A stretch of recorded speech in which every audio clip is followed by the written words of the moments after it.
It's a bright and blustery Thursday with sunny spells, but more showers coming into Northern Ireland and western Scotland. Friday also a bright and blustery day for many, a brighter day over the Midlands and East Anglia compared to tomorrow. There will be plenty of showers coming in on Friday, and again that cooler feel. Temperatures actually close to average, but because it's been so mild, you will notice that chillier feel.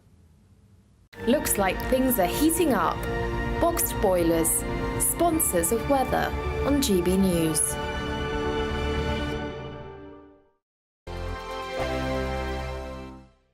In the GB Newsroom, we bring you the news as it happens. With our team of dedicated journalists across the UK, we're ready to give you accurate reporting every day.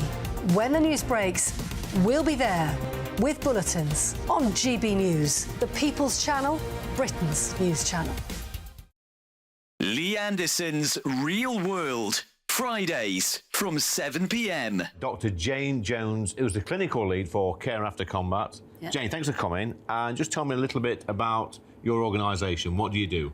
OK, well, thank you for having me here so we can talk about Care After Combat. So we are an organisation, a charity, who work into the prison system, working with military veterans who've somehow got involved with the justice system and... So there's quite a high population of ex-servicemen and women in our prisons. Why is that, do you think? So 2014, the government did a review of who was resident in UK prisons, and what they found were that military veterans are the highest occupational group, and this obviously raises some concerns. Yeah. So the government wanted to do something about that, and so they supported Care After Combat initially just as a scoping exercise, really, to see if there was any way we could help these men and women actually, you know, understand the problems that led to offending behaviour, yeah, and go on to lead successful lives. So what sort of offending behaviour are we talking typically for people that's in prison that's actually served in our armed forces? Primarily it's violence. Yeah. So that is the highest offence that we work with. Okay. But of course the military, as with everybody else, it's the full range of offending behaviour. OK, so we're in a pub, Jane, Dr. Jane, and I guess for some people, you know, the odd tip of alcohol is good, Yeah. a bit of fun of a weekend, relax, let your hair down. But for some people, alcohol is not always their best friend, and I guess that plays a part in some of your veterans that end up inside. Yeah. Absolutely. So speaking from my own experience, a good 2/3 of the people I work with have some kind of mental health problem or mental health, yeah, difficulty, struggling to either adapt into, yep, civilian life or with some of the traumas they've experienced during service. People might self-medicate with alcohol to manage some of those thoughts and feelings. Yeah. Your weekend starts here with Friday Night Live with me, Mark Dolan, 8 till 9 on GB News. Big stories, big guests and big laughs as we get you ready for a cracking weekend. That's Friday Night Live with Mark Dolan. Fridays 8 till 9 on GB News. Bring your own drinks. The admission's free. Have a great Saturday night with me, Leo Curse, on the Saturday Night Showdown. It's a crazy world out there, so come and make fun of it with me, my panel of comedians, and a couple of people who actually know what they're talking about. This Saturday Night Showdown is your front row ticket to the clown show every Saturday, only on GB News, the People's Channel, Britain's news channel.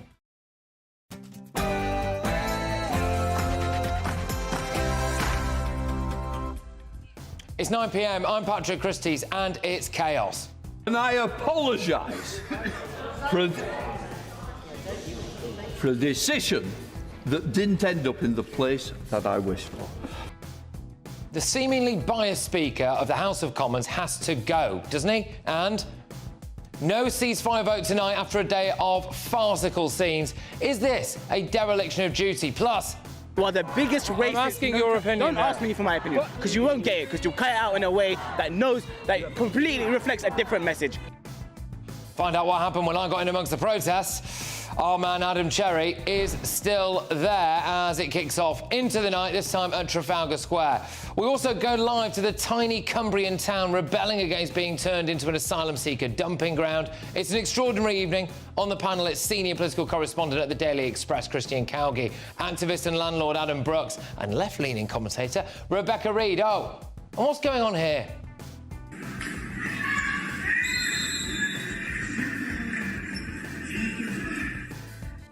Get ready, Britain, here we go.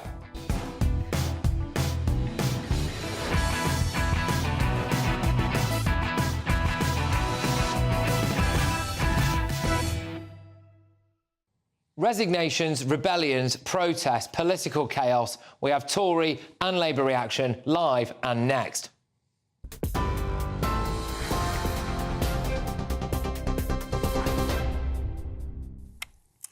Patrick, thanks very much indeed, and good evening to you. Well, Westminster was in uproar this evening after the government withdrew its amendment to the SNP's motion for a ceasefire in Gaza. That prompted MPs from the SNP to leave the chamber and for the Tories then to follow, leaving only Labour to vote on its own amendment. MPs have now approved a Labour Party call for an immediate humanitarian ceasefire, and Sir Keir Starmer has said today that this was a chance for Parliament to unite and speak with one voice on the horrendous situation in Gaza and Israel, adding, unfortunately, the Conservatives and the SNP decided to walk out, refusing to vote on the serious matter, yet again choosing political games over serious solutions. Well, GB News understands the government chief whip, Simon Hart, did warn Sir Lindsay Hoyle twice this morning not to go ahead with the plan to allow a Labour amendment today. Mr Hart told the Speaker his actions would, and I quote, unleash hell if he went ahead, according to parliamentary sources. Well, tonight there's an early day motion of no confidence in Sir Lindsay Hoyle himself. We understand that has quickly gained the support of MPs, 33 at the latest count. The Speaker of the House, though, earlier on did do his best to apologise for breaking with convention and considering that Labour amendment today, saying he was true to the House. I am, and I regret, with my sadness, that it's ended up on like that, in this position. That was never my intention for it to end up like this. I was absolutely convinced that the decision was done with the right intentions. I recognise the strength of feeling of members on this issue. Lindsay Hoyle. Well, also in the news today, the Labour leader pressed the Prime Minister on allegations made by the Business Secretary that the former Post Office boss lied about a row over compensation to victims. It comes after Kemi Badenoch accused Henry Staunton of spreading falsehoods after he said the government had deliberately delayed compensation payments. Rishi Sunak insisted he's standing by his Business Secretary, pointing to the steps the government's taking to support victims of the scandal. And post offices could disappear from some high streets as the government looks into cutting the network of so-called politically acceptable shops. The proposal was revealed in a memo produced by the former Post Office chairman, Henry Staunton. The network of around 11,500 outlets has been maintained since the mid-2000s, when the Labour government pursued a controversial plan which saw the closure of 2,500 outlets. The Post Office didn't say what a politically acceptable number of outlets might be, but they said their pleased numbers have remained stable in recent years. The government has declined to comment on that story. For the very latest stories, do sign up for GB News Alerts by scanning the QR code on your screen, or go to gbnews.com/alerts.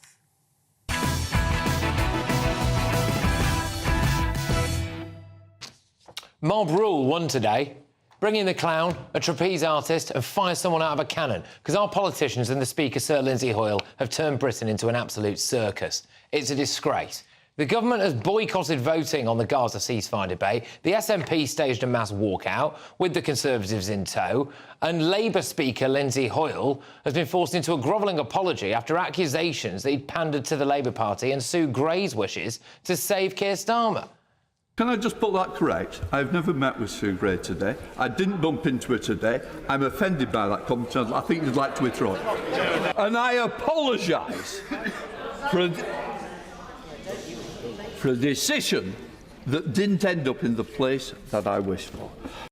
Well, you're probably wondering how we all got here. Well, MPs were going to spend all day pointlessly arguing about a variation of the same thing, a ceasefire, before conducting a series of pointless votes that will have no impact on either Israel or Hamas.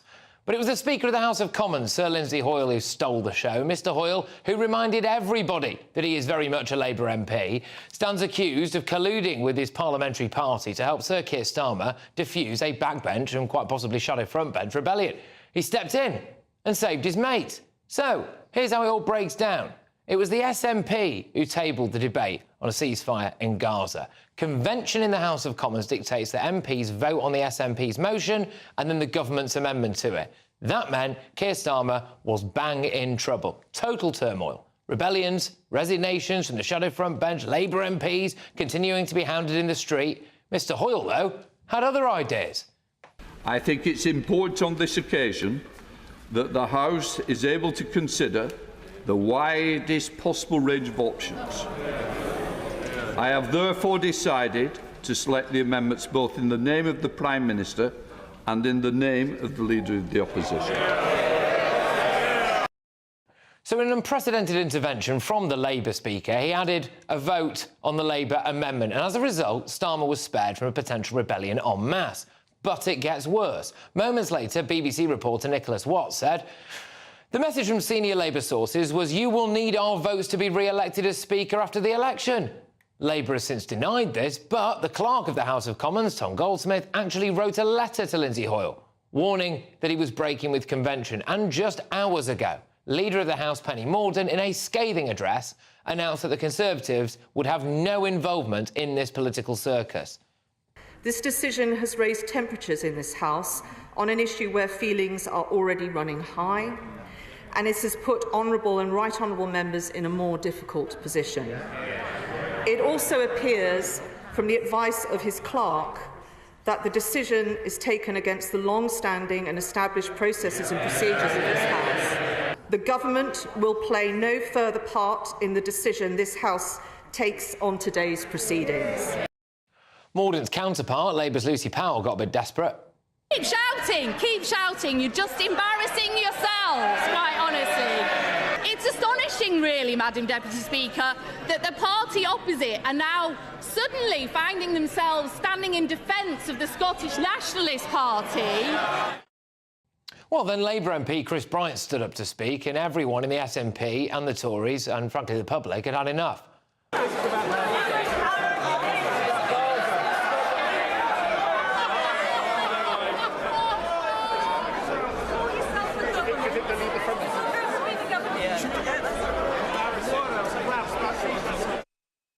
Well, it's a complete joke, isn't it, this? And that's why the Speaker eventually returned tonight, cap in hand. And I apologise for a decision that didn't end up in the place that I wished for. Not good enough, though, for a seething Stephen Flynn in the SNP. I'm afraid that that is treating myself and my colleagues in the Scottish National Party with complete and utter contempt. And I will take significant convincing that your position is not now intolerable. So, there you have it. Absolutely astonishing scenes. Hoyle is deep in trouble. His job is hanging by a thread. And this whole sorry episode, once again, raises serious questions about an anti-Conservative bias running through our political institutions. Meanwhile, you've got protesters outside Parliament, some of them spouting borderline anti-Semitic conspiracy theories. This whole thing has been orchestrated by Israel in order to carry out genocide. Yeah, more of that later, by the way. I was out and about there. Yet again, our politicians have turned this country into a laughingstock. They are a complete shower, and Lindsay Hoyle has to go. Why did the Speaker do such a massive favour for Sir Keir Starmer? Is there something sinister at play? It's outrageous. Even if we take him at face value, that he was fearing for Labour MP's safety, that's the rumour doing the rounds now, he's fearing for Labour MP's safety, then why not address the bigger issue? There is a violent, raging mob of people in this country who are now dictating the way this country is governed. And the irony is that many of them were probably Labour supporters until October. It's absolutely ridiculous. I'm going to go to our political editor, Christopher Hope, for the latest analysis and reaction very shortly. But now we go live to Trafalgar Square, where Adam Cherry joins us. Adam, look, thank you very, very much. Now, you were in Westminster earlier today. You're now at Trafalgar Square. Why are you there and what's been happening? Well, Patrick, what's happened in the last hour or so is the main group from Parliament Square has dispersed, and they're now, you'll see behind me, these are now the diehards on Trafalgar Square chanting all the usual hits, the greatest hits. We've heard Israel is a terrorist state. We've heard, actually, one of the ones we just heard was Rishi Sunak is a waste man. The usual routine.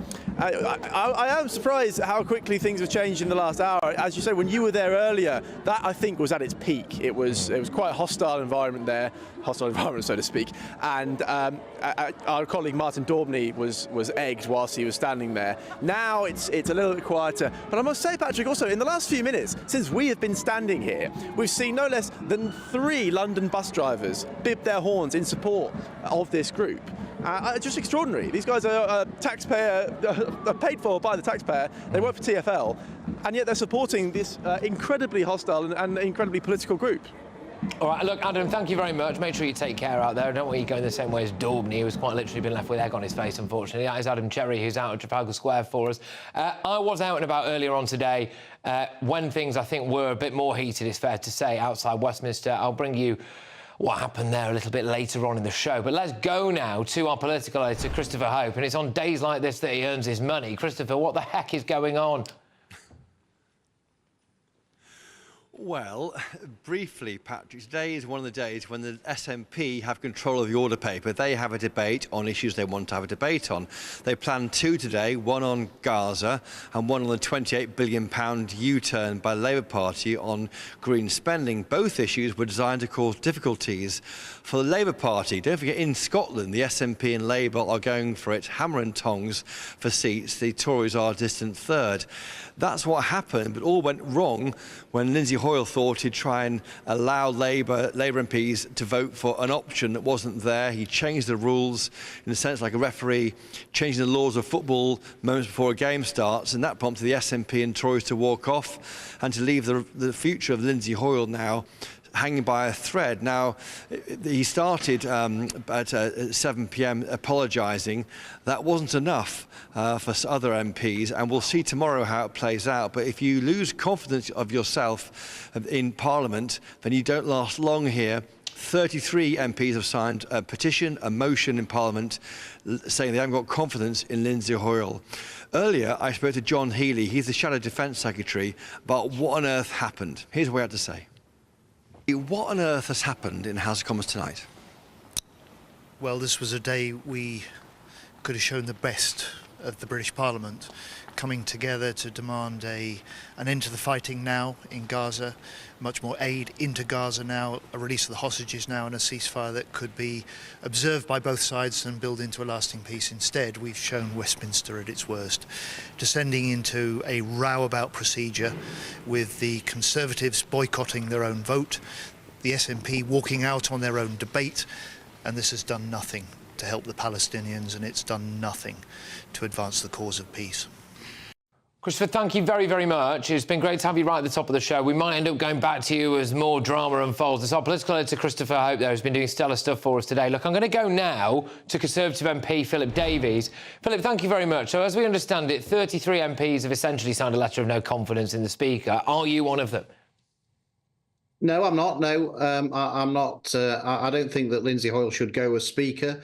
I think he made a bad decision today. I think he made an unjustifiable decision. I mean, I think, as Chris Hope basically said there, he decided to change the rules because he didn't think the rules were the right rules. You know, and it's like a judge saying, I don't agree with this particular law, so I'm not going to apply it. The Speaker's there to apply the rules as they are, whether he likes them or not. And today he decided to change them. Now, whether it was for the right reasons, the wrong reasons, I've known the Speaker for many, many years. I find him a decent, honourable person.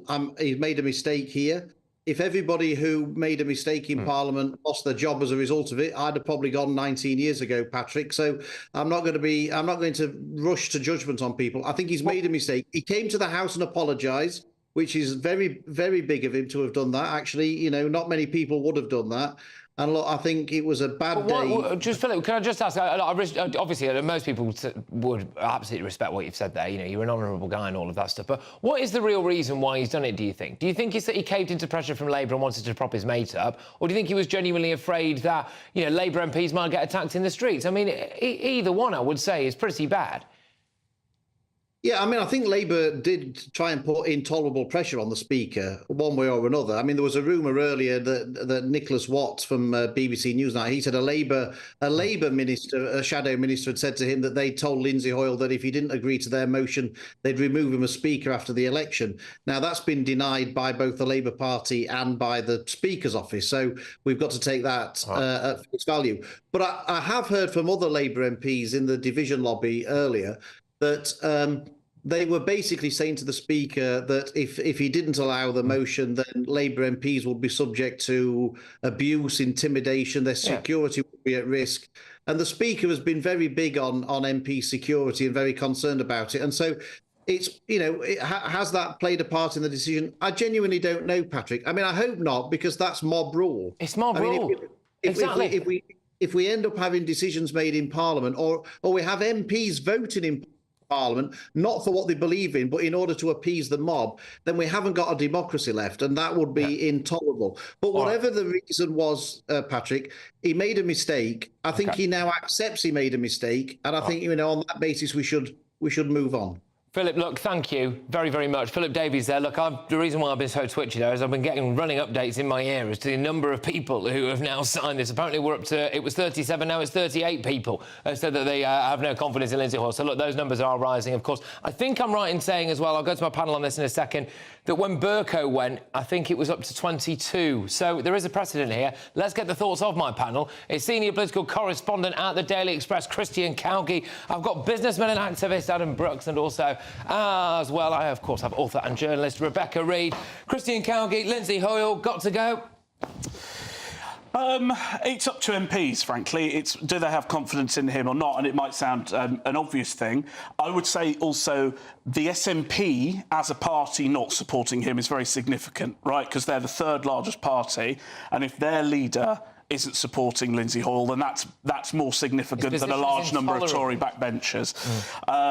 Yeah, exactly. So we will have to see whether this fizzles out tomorrow or whether it continues ramping up. But it's certainly not the last of it. Burko went after 22. No, it was Michael Martin who was the Speaker during the expenses scandal in 2009, and 22 MPs signed an EDM against him, and he quit the next day. There we go. Right. OK. Thank you. I stand corrected on that.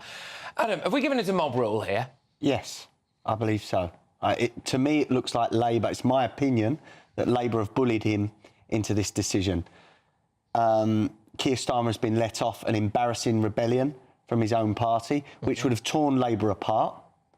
I think the Speaker has embarrassed the UK Parliament. He has made a mistake. He has apologised. But I believe so much damage has been done to Parliament and to our democracy. He has to go. It's worrying. It's worrying. The state of UK politics at the moment is dire.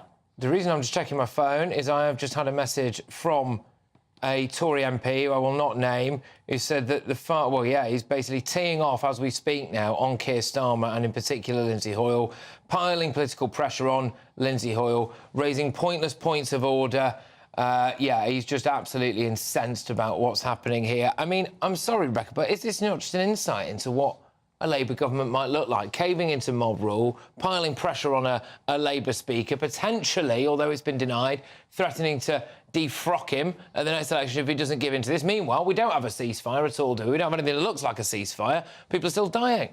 I don't think it has any real predictive value about what a Labour government would look like. I do think it is a very sad indictment of how much infighting and personal politics and people's own reputations have become the thing that they care about. And I looked at that room full of people with comfortable houses and comfortable lives, all acting like something terrible happened to them, or they're supposed to be there talking about children dying. And I just thought, you're all silly, and I hate all of you today. I mean, that's strong. I agree with you. I agree with you because I think, any semblance that vote anyway, and it was kind of people's front of Judea territory, wasn't it, really? Because the Tories wanted some form of ceasefire, the SNP wanted a slightly different form of ceasefire, and then Labour felt like they had to come up with a different ceasefire in order to make it look like they weren't giving up. Doesn't that make you hate the whole bloody lot of them? Yeah, and then they walk out because of the Speaker. It's a complete circus. Just by the way, we're talking of mob rule. Here's Martin Daubney being egged.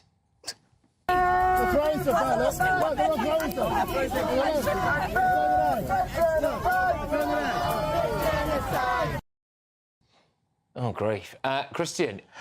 It's very important to remember that after all the heat and the shouting, what we saw today was 3 different parties playing irrelevant party political games to try and score cheap points against each other. You had the SNP wanting to debate a motion that would have made no difference to the conflict to embarrass Labour.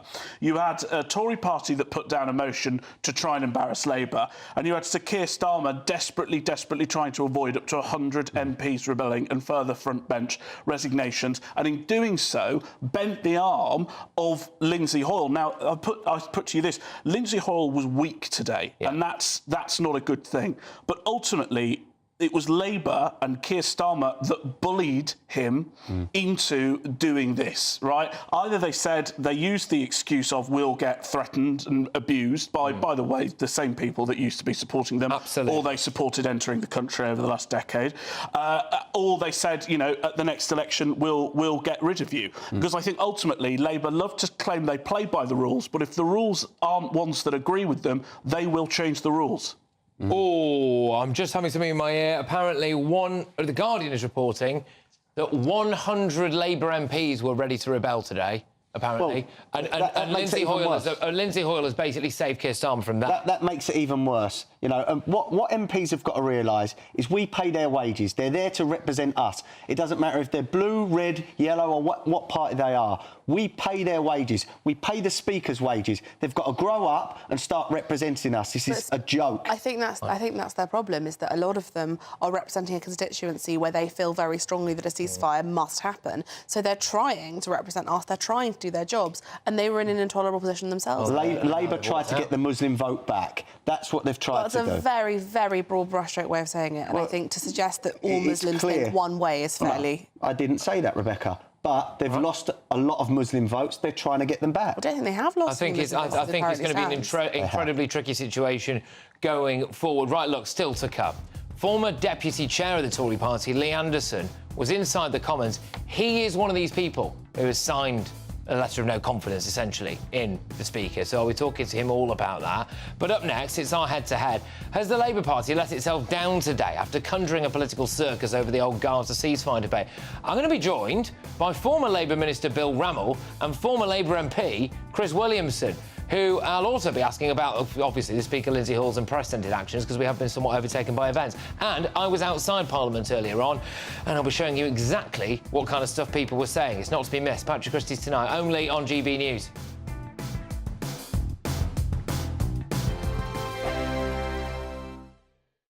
Wake up to the headlines with Headliners every morning at 5 a.m. We treat you to the day's biggest stories before anyone else, 7 days a week. You can catch up on everything you need to know before you've even had your kippers. Headliners every morning at 5 a.m, only on GB News, the People's Channel, Britain's news channel. Good afternoon, Britain. Good afternoon, Britain. Join us, Tom and Emily, To find out what's happening in the heart of Westminster. and why it matters to you. Weekdays from midday, we bring you the most compelling stories from across the United Kingdom. And from your doorstep to our inbox. That's right, we want to hear from you. GB News, Britain's news channel. Martin Daubney, weekdays from 3 p.m. You have a president in President Biden who's not enforcing the law that was passed by Congress. President Obama, criticize him or not, actually enforced the law and was deporting people that had crossed illegally. Of course, President Trump enforced the law and improved the law to make sure that and worked with Mexico to have the Remain in Mexico policy. Biden has abandoned federal policy. In fact, he's deliberately trying to let in as many immigrants as possible. More for the Democrats, more is better and less is racist. Just astonishing. And the statement that Greg Abbott put out is really feisty stuff. He said the federal government has broken the contract between the United States and the state of Texas. And the eye numbers, Greg, are simply eye-watering. 6 million illegal immigrants have crossed our southern border in just 3 years, Governor Abbott says. That's more than the population of 33 states in the United States. Astonishing numbers. And Martin, that's just Texas. If you add Arizona and other border states, you know, it's pushing 10 million. By the end of Biden's term, it'll be 11 million. A study by Yale University a few weeks ago, 3 very liberal professors that did the study estimate there's 22 million illegal aliens. So this is a crisis that was created by Biden. It's what he wants. They want unfettered access to the border. They're letting them in. It's a real hardship on the working people of Texas and other border states. And now it's a real hardship on cities that the federal government, as well as the governors of Texas and other states, are sending some of the migrants to those so-called sanctuary cities. Every Sunday from 11, join Michael Portillo. There will be topical discussion, looking at the week before and the week to come. So kick back and relax at 11 a.m. on Sundays on GB News with me, Michael Portillo. GB News, the People's Channel, Britain's news channel. 2024, a battleground year. The year the nation decides. As the parties gear up their campaigns for the next general election. Who will be left standing when the British people make one of the biggest decisions of their lives? Who will rise? And who will fall? Let's find out together. For every moment, the highs, the lows, the twists and turns. We'll be with you for every step of this journey. In 2024, GB News is Britain's election channel.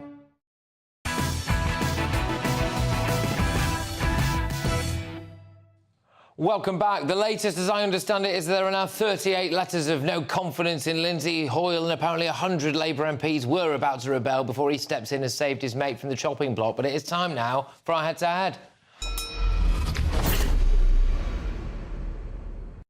Well, he's not nicknamed Sir Flip-Flop for nothing, is he? Having refused to call for a ceasefire in Gaza over recent months, to pulling a screeching U-turn after screeching U-turn as he scrambled to salvage Labour's traditional Muslim vote, Sir Keir Starmer avoided a major rebellion over the issue in Parliament today, thanks to the unprecedented behaviour of Commons Speaker Lindsay Hoyle. So, look, forget the £28 billion Green pledge, his support of Jeremy Corbyn, his hokey-cokey with Brexit. Critics reckon that Starmer's latest flip-flop could be a defining one. So, look, tonight I am asking, has Sir Keir Starmer's weak leadership now been exposed by the Gaza ceasefire crisis? Doing battle on this is former Labour Minister for the Middle East, so, you know, absolutely man in the know, Bill Rammell, and former Labour MP, Chris Williamson. Both of you, can I just say thank you very, very much? I am really looking forward to this.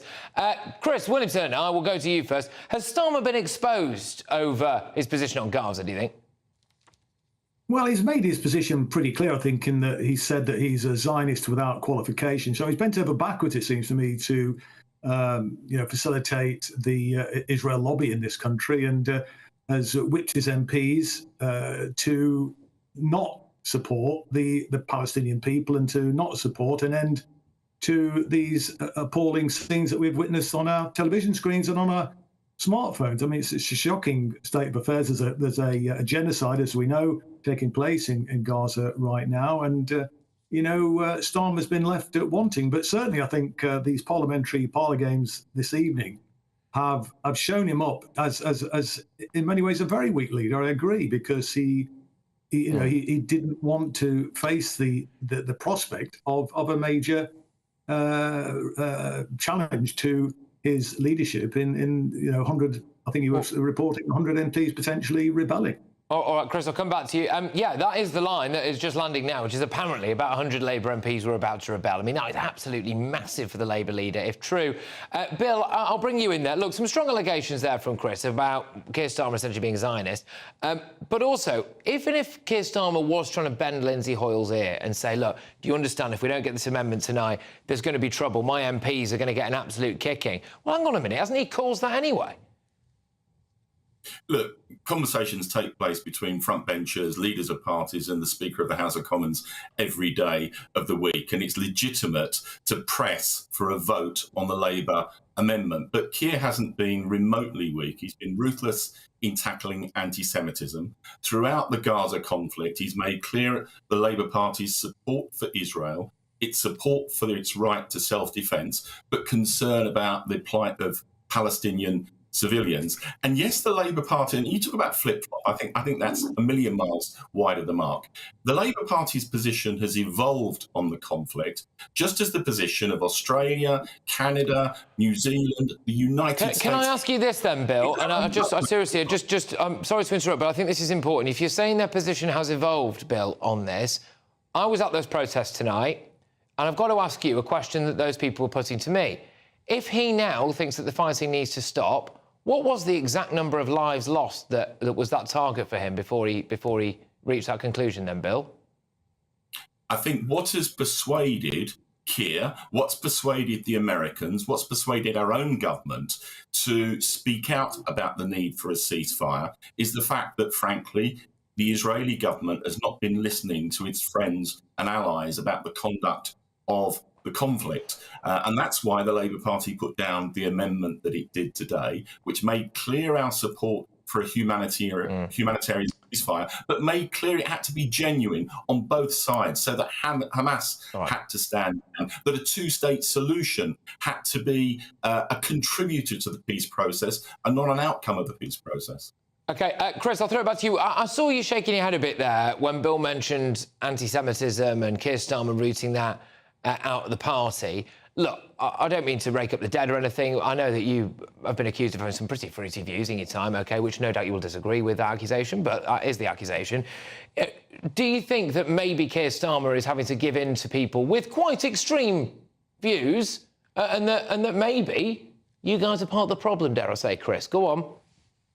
Well, I don't think there's anything extreme about opposing war and about opposing a genocide, and the weaponisation of anti-Semitism has been absolutely shameful. Look, there is no crisis of anti-Semitism in this country. I mean, many of the accusations of anti-Semitism relate to people supporting Palestine and chanting slogans like from the Chris, river. We've seen a massive increase in anti-Semitism. No, but where are those statistics coming from, though? They're coming from organisations like the Community Security Trust, which is adjacent to the also the police, Israeli regime. We're very close to the Israeli security services.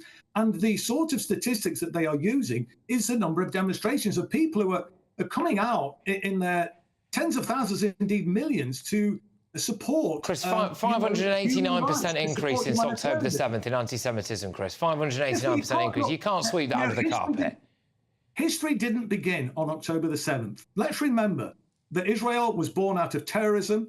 It was born in 1948 by expelling 750,000 Palestinian people. They've imposed a apartheid system. They've then expanded still further. They are illegally occupying large swathes of Palestine since 1967. We're seeing massacre after massacre that has been inflicted by Israel against the Palestinian people. Inevitably, there's going to be a response to that. And let's just, one final point just at this point. Look, the right to armed resistance is enshrined in international law. Palestine is an occupied country, occupied by Israel, an apartheid regime that needs to be brought down. Fine. Right, Bill, I'll let you come back to all of that, but I do have to make the point, Bill, that actually it's views like that have won the day today, isn't it? No, I don't think they have. And in case, Patrick, your viewers aren't aware, Chris was expelled from the Labour Party by, believe it or not, Jeremy Corbyn, because he was too extreme even for Corbyn. He's also had his former MP's pass revoked because of his association with Iranian government-backed TV and his support for Iran. And I think his denial of the huge danger and threat of anti-Semitism in this country is shocking.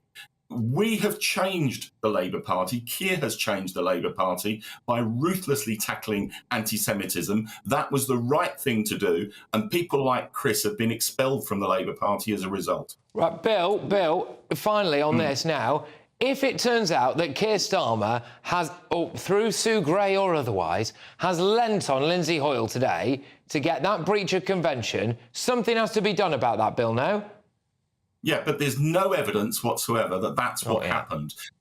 You know, Lindsay Hoyle, when he made his statement, said that the existing practice where you couldn't have 3 resolutions put forward was outdated. And I think that was the right view.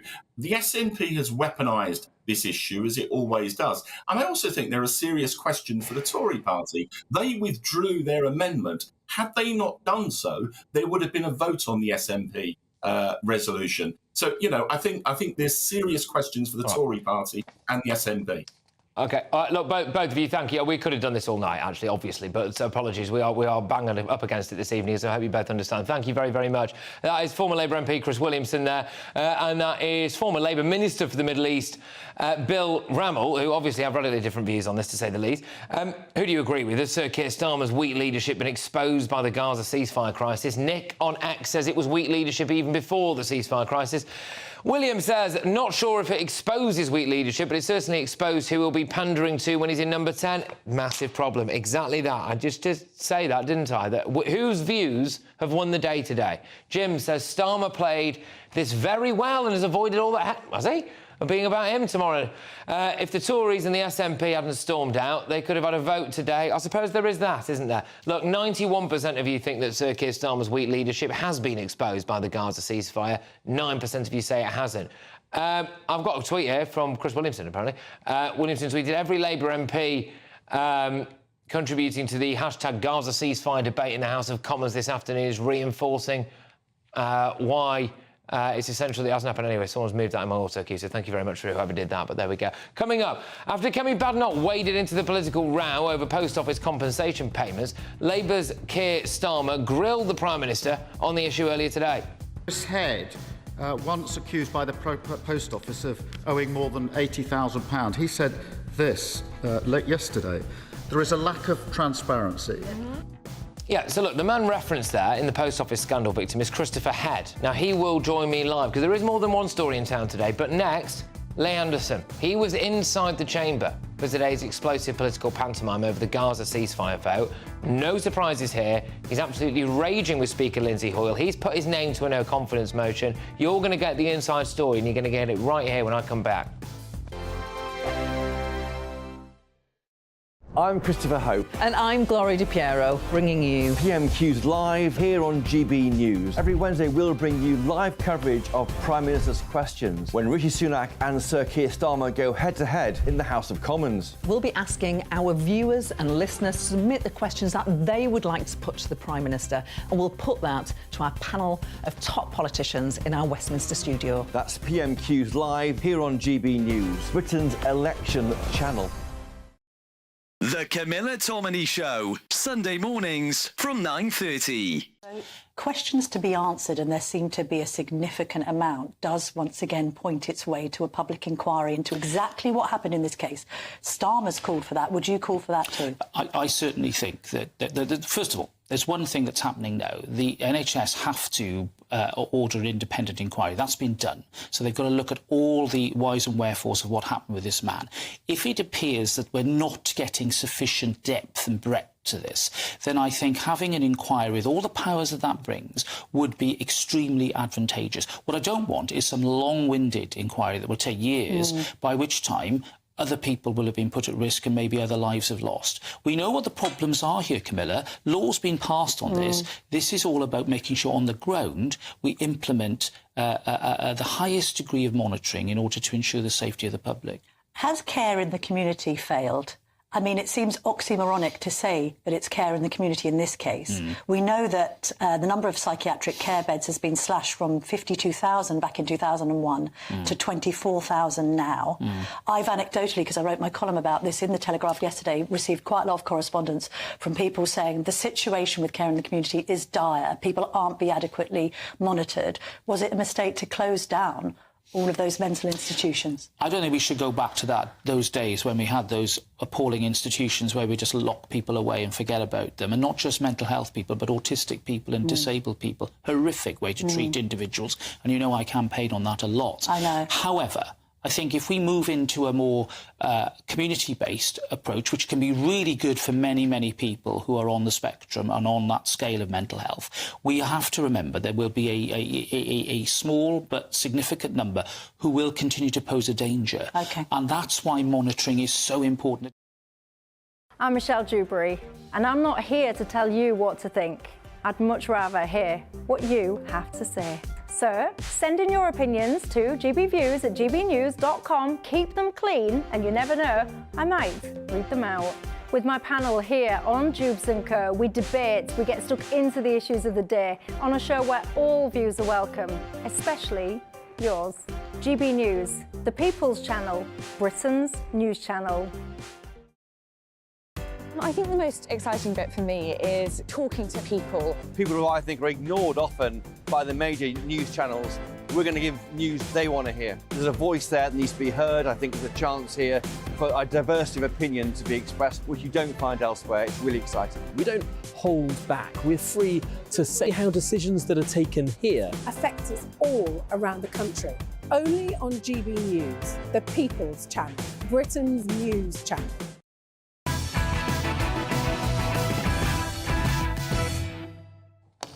Well, it's an absolutely electric show here on Patrick Christys tonight. Now, the Labour Party has been tearing itself apart over their position on a ceasefire with Gaza, but an epic row has broken out after Speaker of the House and Labour MP, Sir Lindsay Hoyle, allowed MPs to vote on a Labour motion on the Israel-Hamas conflict, conveniently helping Keir Starmer defuse a potential 100 MP backbench rebellion. Lee Anderson joins me now, the former Deputy Chairman of the Conservative Party. Lee, you have, I believe now, signed an early day motion questioning whether or not Lindsay Hoyle should remain in post. Go on. Yes, I have, Patrick. I mean, it's been a sad day for British politics, I think, in the Chamber today. We've seen something I never thought I'd see in the House of Commons.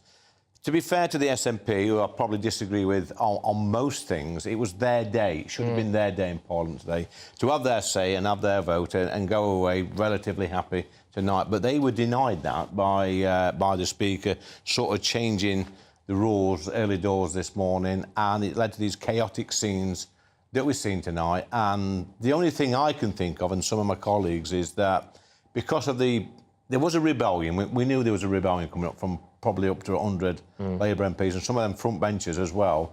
That would have been embarrassing for Sir Keir Starmer.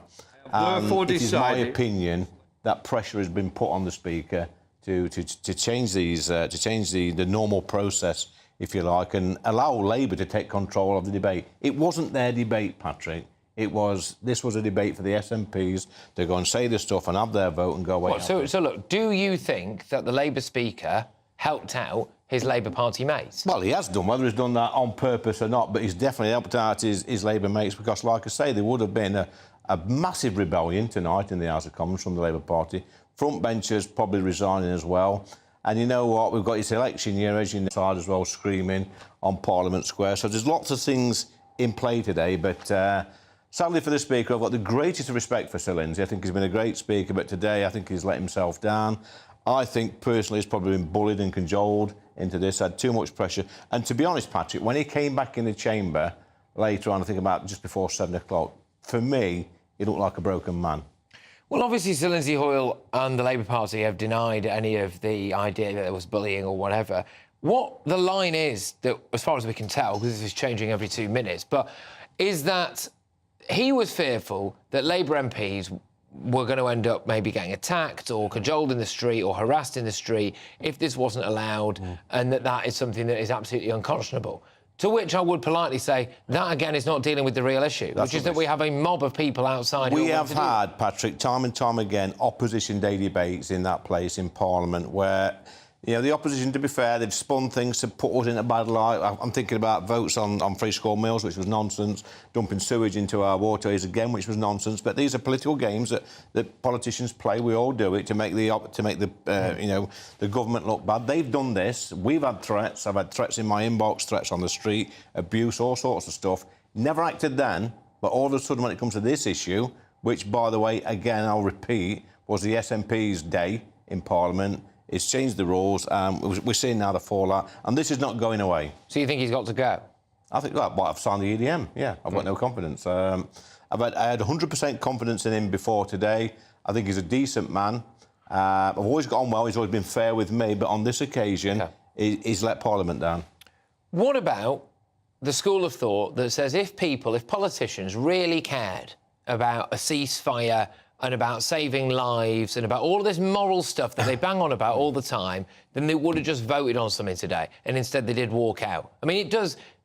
to be honest with you, I'm not digging you out personally. No. The whole thing. Yeah, but it was an absolute circus. It was, today. yeah. I mean, but there's two sides to the argument, Patrick. As you know, there's the people that's pro-Palestine. We know that in politics. There's also the people that are back in Israel. I think Israel have got the right to defend themselves. I think what happened in October was absolutely abhorrent. You know, put yourself in their position. What would you do? You want to make sure you try and, just squash Hamas as quickly as possible and stop this threat. That's what they're trying to do. They're trying to protect their own people. Yes, we want to see a ceasefire, but you know what? It's got to be on Israel's terms, I think. OK, all right. Well, look, Lee, thank you very, very much. And we wait with bated breath to see how many other MPs have signed it. We think it's 38 at the moment. Yeah. 38 at the moment. All right, Lee, thank you very, very much. Lee Anderson there, the former Deputy Party Chairman of the Conservatives. Look, coming up, it was all kicking off outside Parliament this evening as protests over the divisive Gaza ceasefire vote raged. I went down there to try and find out a little bit more. Everybody should be wanting a ceasefire. Yeah. A genocide is happening. We are witnessing it in front of the world. Well, that was one of the reasonable kind of people that we spoke to, in a sense. I know a lot of people will think that is not a particularly reasonable view, but when you see the other stuff that took place there this evening, I think you will wish they were all a bit like her. Anyway, catch my take at 10. But next, Cammy Badenoch has put herself front and centre of a raging row over the post office compensation payments. This post office scandal is rumbling on, which Starmer raised again with the Prime Minister earlier today. Chris Head, once accused by the Post Office of owing more than £80,000, he said this yesterday: there is a lack of transparency. Well, the man that was mentioned there, his post office scandal victim, is Christopher Head. Now, he joins me right after the break to speak his truth. It's Patrick Christys tonight. We're on GB News. Don't move. I'm Christopher Hope. And I'm Gloria Di Piero, bringing you PMQ's live here on GB News. Every Wednesday, we'll bring you live coverage of Prime Minister's questions when Rishi Sunak and Sir Keir Starmer go head-to-head in the House of Commons. We'll be asking our viewers and listeners to submit the questions that they would like to put to the Prime Minister, and we'll put that to our panel of top politicians in our Westminster studio. That's PMQ's live here on GB News, Britain's election channel. GB News Breakfast. Every day from 6 a.m. Look, you're a respected royal biographer, and there are so many people who are on the sort of royal gravy train, if you will, people who are making a career out of gossip and speculation. But yours very much built on confidence and sources and facts. And you don't offer an opinion that often inside your book. But when you do, I suppose, therefore, it carries a bit more weight. So when you say that the Sussexes are easily offended and, you know, effectively pretty prickly, what do you mean and what have you based that on? Well, on numerous their riposte to any given situation in their books, in their TV interviews. And let's not forget, there have been a lot of TV interviews, 6-part Netflix drama, Spare. You see time and again that they feel that they feel resentful. They feel that, you know, something hasn't gone their way and that this is part of some sort of calculated campaign against them. And actually, I mean, when you've got a fast-moving story, I mean, for example, in my book, I go into those frantic hours after the death of the Queen, and everybody's trying to sort themselves out. And Harry writes in his book Spare how you know, no one will return his calls and he can't get through to anyone, and it's sort of it's just all a bit me. And actually, the whole kind of royal machine, if you like, is a team effort. And I just think it's very sad because, you know, Harry and Meghan, they had such potential. And now when we do tend to hear from them, it's on a royal matter, it's just to say how miserable they were being royal. And that was, you know, they were royal for whatever it was, 600-700 days. They're post-royal now for over twice that time. Can you envisage a scenario where they're back in England and they're back in royal life? I can't envisage a situation where they're back, as it were, as part of the sort of royal working unit, but I could certainly see it becoming a kind of normal thing for them to keep. Big news, big debates, big opinion. Patrick Christys Tonight is the week's biggest show. Every weekday, 9 to 11 p.m, we've got the inside track on the day's top stories. There'll be sharp takes you won't get anywhere else. We will set the news agenda, not just follow it, and I want to bring you along for the ride. Whatever it is, we'll have our finger on the pulse. It's news, but it's this close to entertainment. Patrick Christys tonight, 9 till 11 p.m, only on GB News, the People's Channel, Britain's news channel.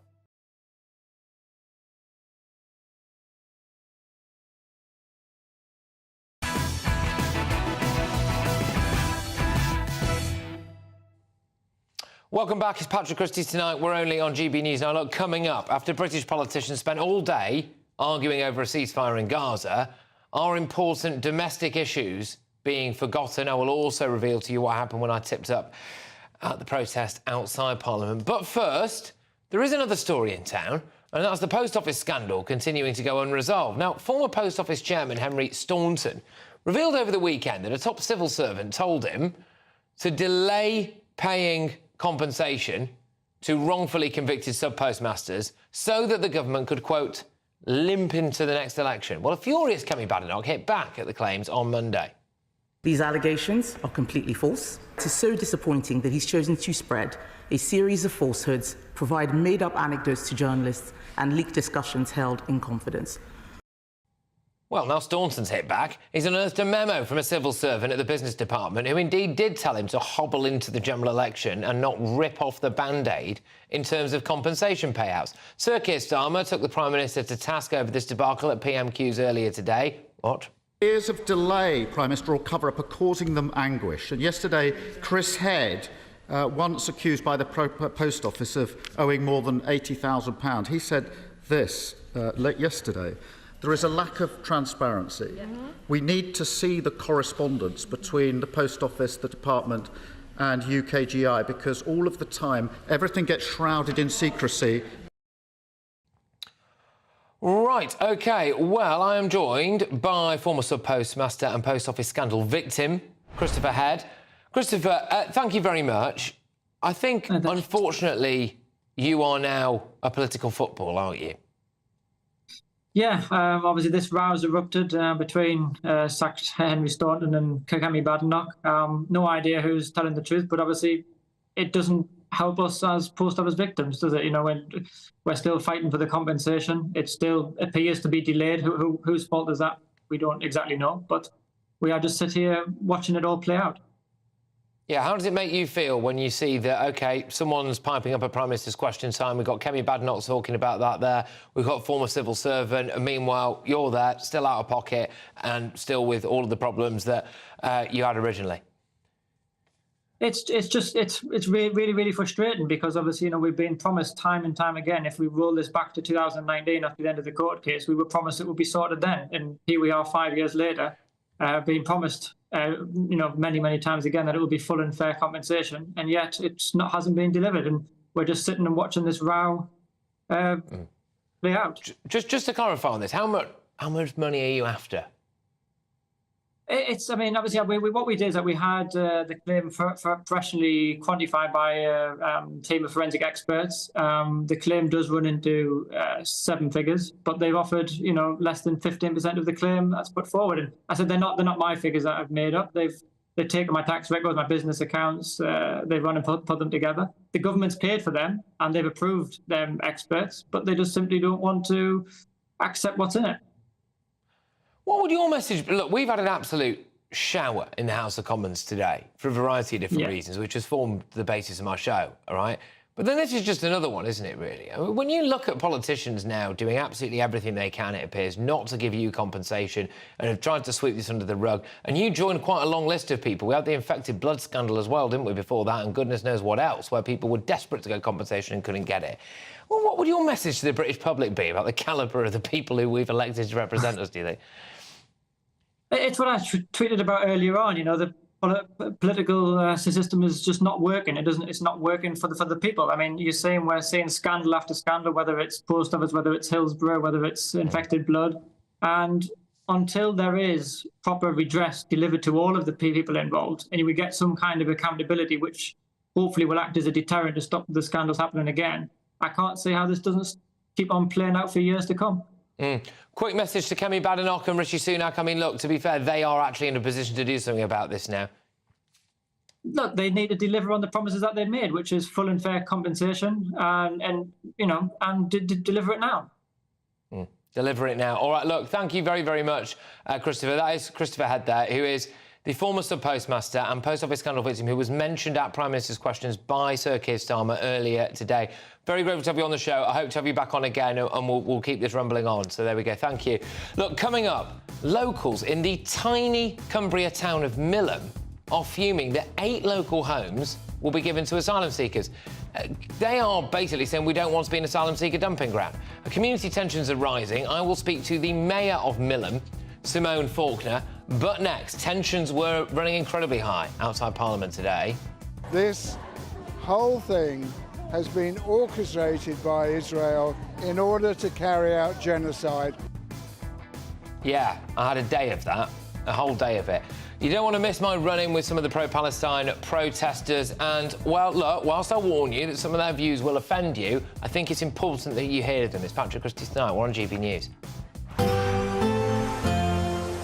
That warm feeling inside from Boxed Boilers, sponsors of weather on GB News.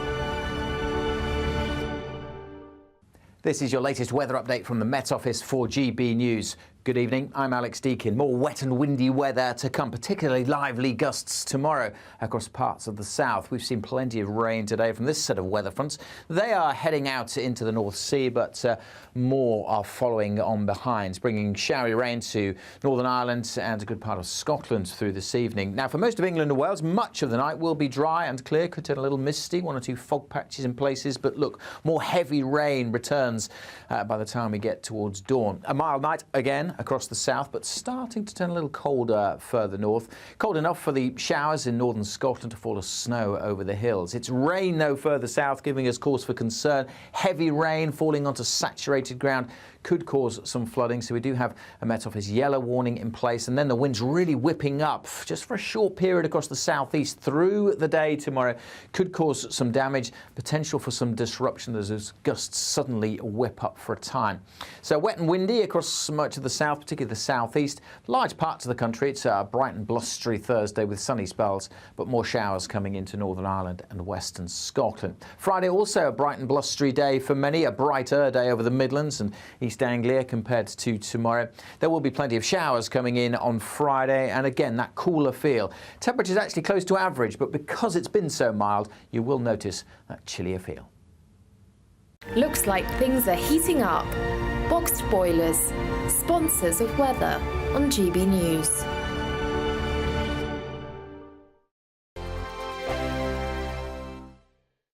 Farage, Monday to Thursday from 7 p.m.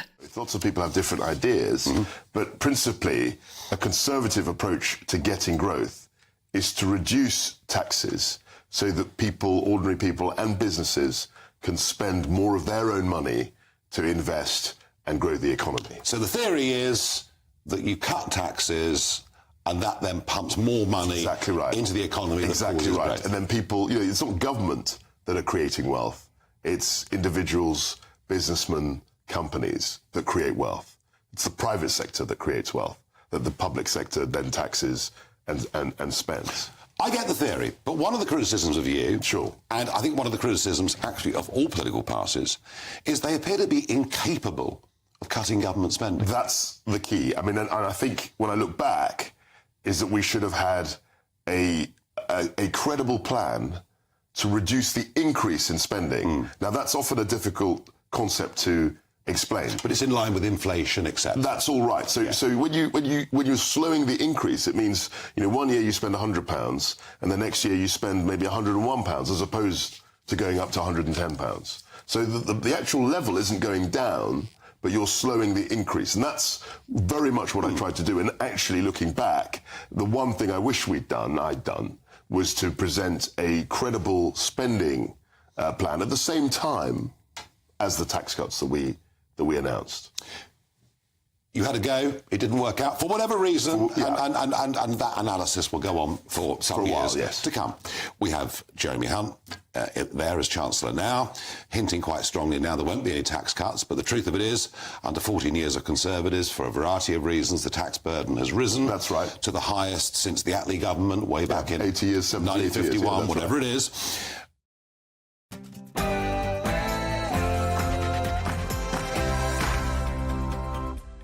It's 10 p.m. I'm Patrick Christys. Mayhem tonight with chaos outside Westminster. Well, the biggest racist... I'm asking your opinion. Don't ask me for my opinion, because you won't get it, because you'll cut it out in a way that completely reflects a different message. Chaos inside Westminster.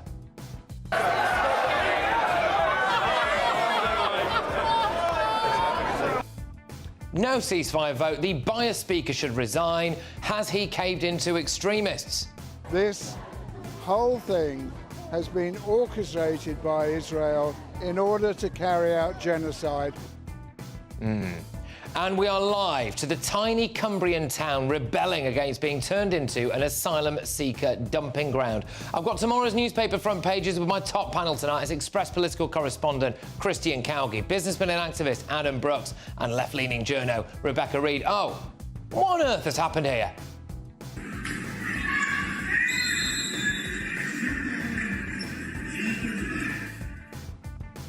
I'll reveal all. Get ready, Britain. Here we go.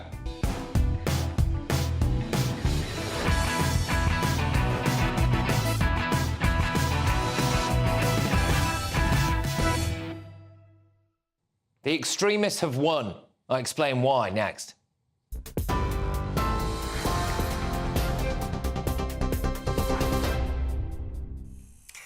Good evening. Well, it's been a difficult evening in Westminster tonight as British politics was thrown into the turmoil after the Labour Party openly challenged an SNP amendment calling for a total ceasefire in Gaza by tabling a rival amendment in a break with parliamentary convention.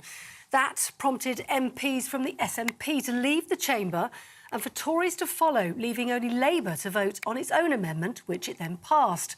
Sir Keir Starmer said that today was a chance for Parliament to unite and speak with one voice on the horrendous situation in Gaza and Israel. He added, unfortunately, the Conservatives and the SNP decided to walk out, refusing to vote on this serious matter and yet again choosing political games over serious solutions.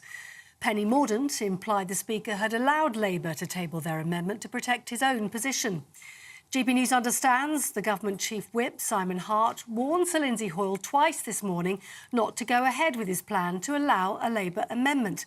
Mr Hart told the Speaker his actions would unleash hell if it went ahead. Tonight, there's pressure on Sir Lindsay Hoyle and whether or not he can keep his job with an early-day motion of no confidence in him, which quickly has gained the support of MPs. The Speaker of the House did his best to apologise to the Chamber, breaking with convention and considering the Labour amendment today, saying he was true to the House. I am, and I regret, with my sadness, that it's ended up on like that, in this position. That was never my intention for it to end up like this. I was absolutely convinced that the decision was done with the right intentions. I recognise the strength of feeling of members on this issue. Sir Lindsay Hoyle. Now, the Home Secretary has apologised to the family of a baby whose birth certificate was allegedly returned to the parents with the word Israel as the place of birth defaced. James Cleverly has ordered an urgent review of the claims and confirmed the department's commercial partner has suspended staff members. Posting on X, Mr Cleverly said the matter was totally unacceptable and we will not tolerate anti-Semitism. Meanwhile, His Majesty the King is back at work, meeting face-to-face with the Prime Minister, Rishi Sunak, for the first time since being diagnosed with cancer. King Charles met Mr Sunak at Buckingham Palace today, marking the restart of their weekly encounters to discuss matters of state. Speaking to Mr Sunak, the King said he'd been reduced to tears by the many wonderful messages and cards he'd received since his diagnosis. Beforehand, the monarch held an in-person Privy Council at the royal residence. It's the first time the 75-year-old king has been filmed carrying out official duties since his diagnosis of cancer. For the very latest stories, do sign up for GB News Alerts by scanning the QR code on your screen or go to gbnews.com/alerts.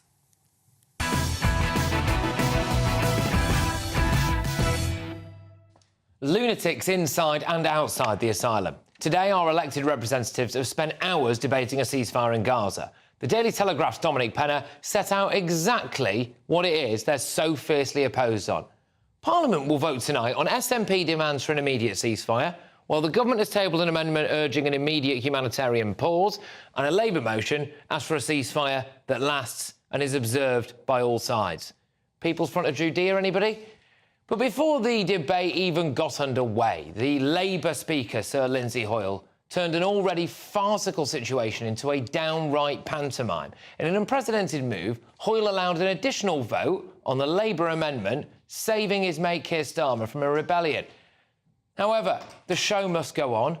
Here they all are, taking their moment to grandstand while saying the exact same thing. You vote for this lot.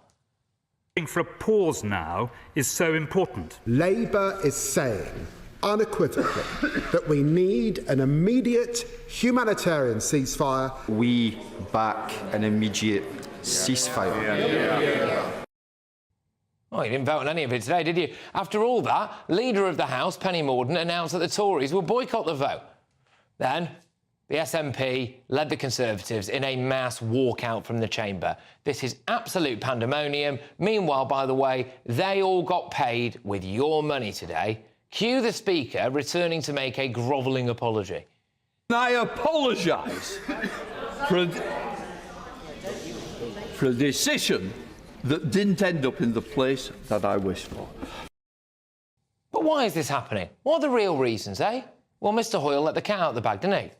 I was very concerned, I am still concerned, and that's why the meetings I've had today is about the security of members, their families, and the people that are involved.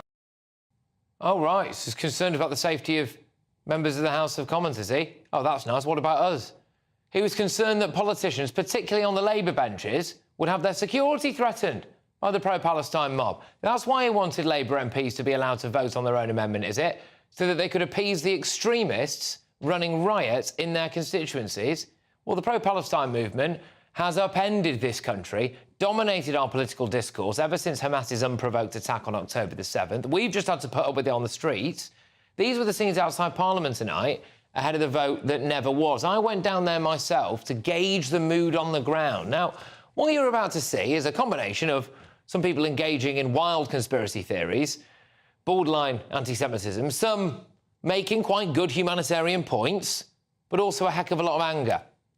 Hamas was created by Israel, was created by Netanyahu, and has been played by Netanyahu.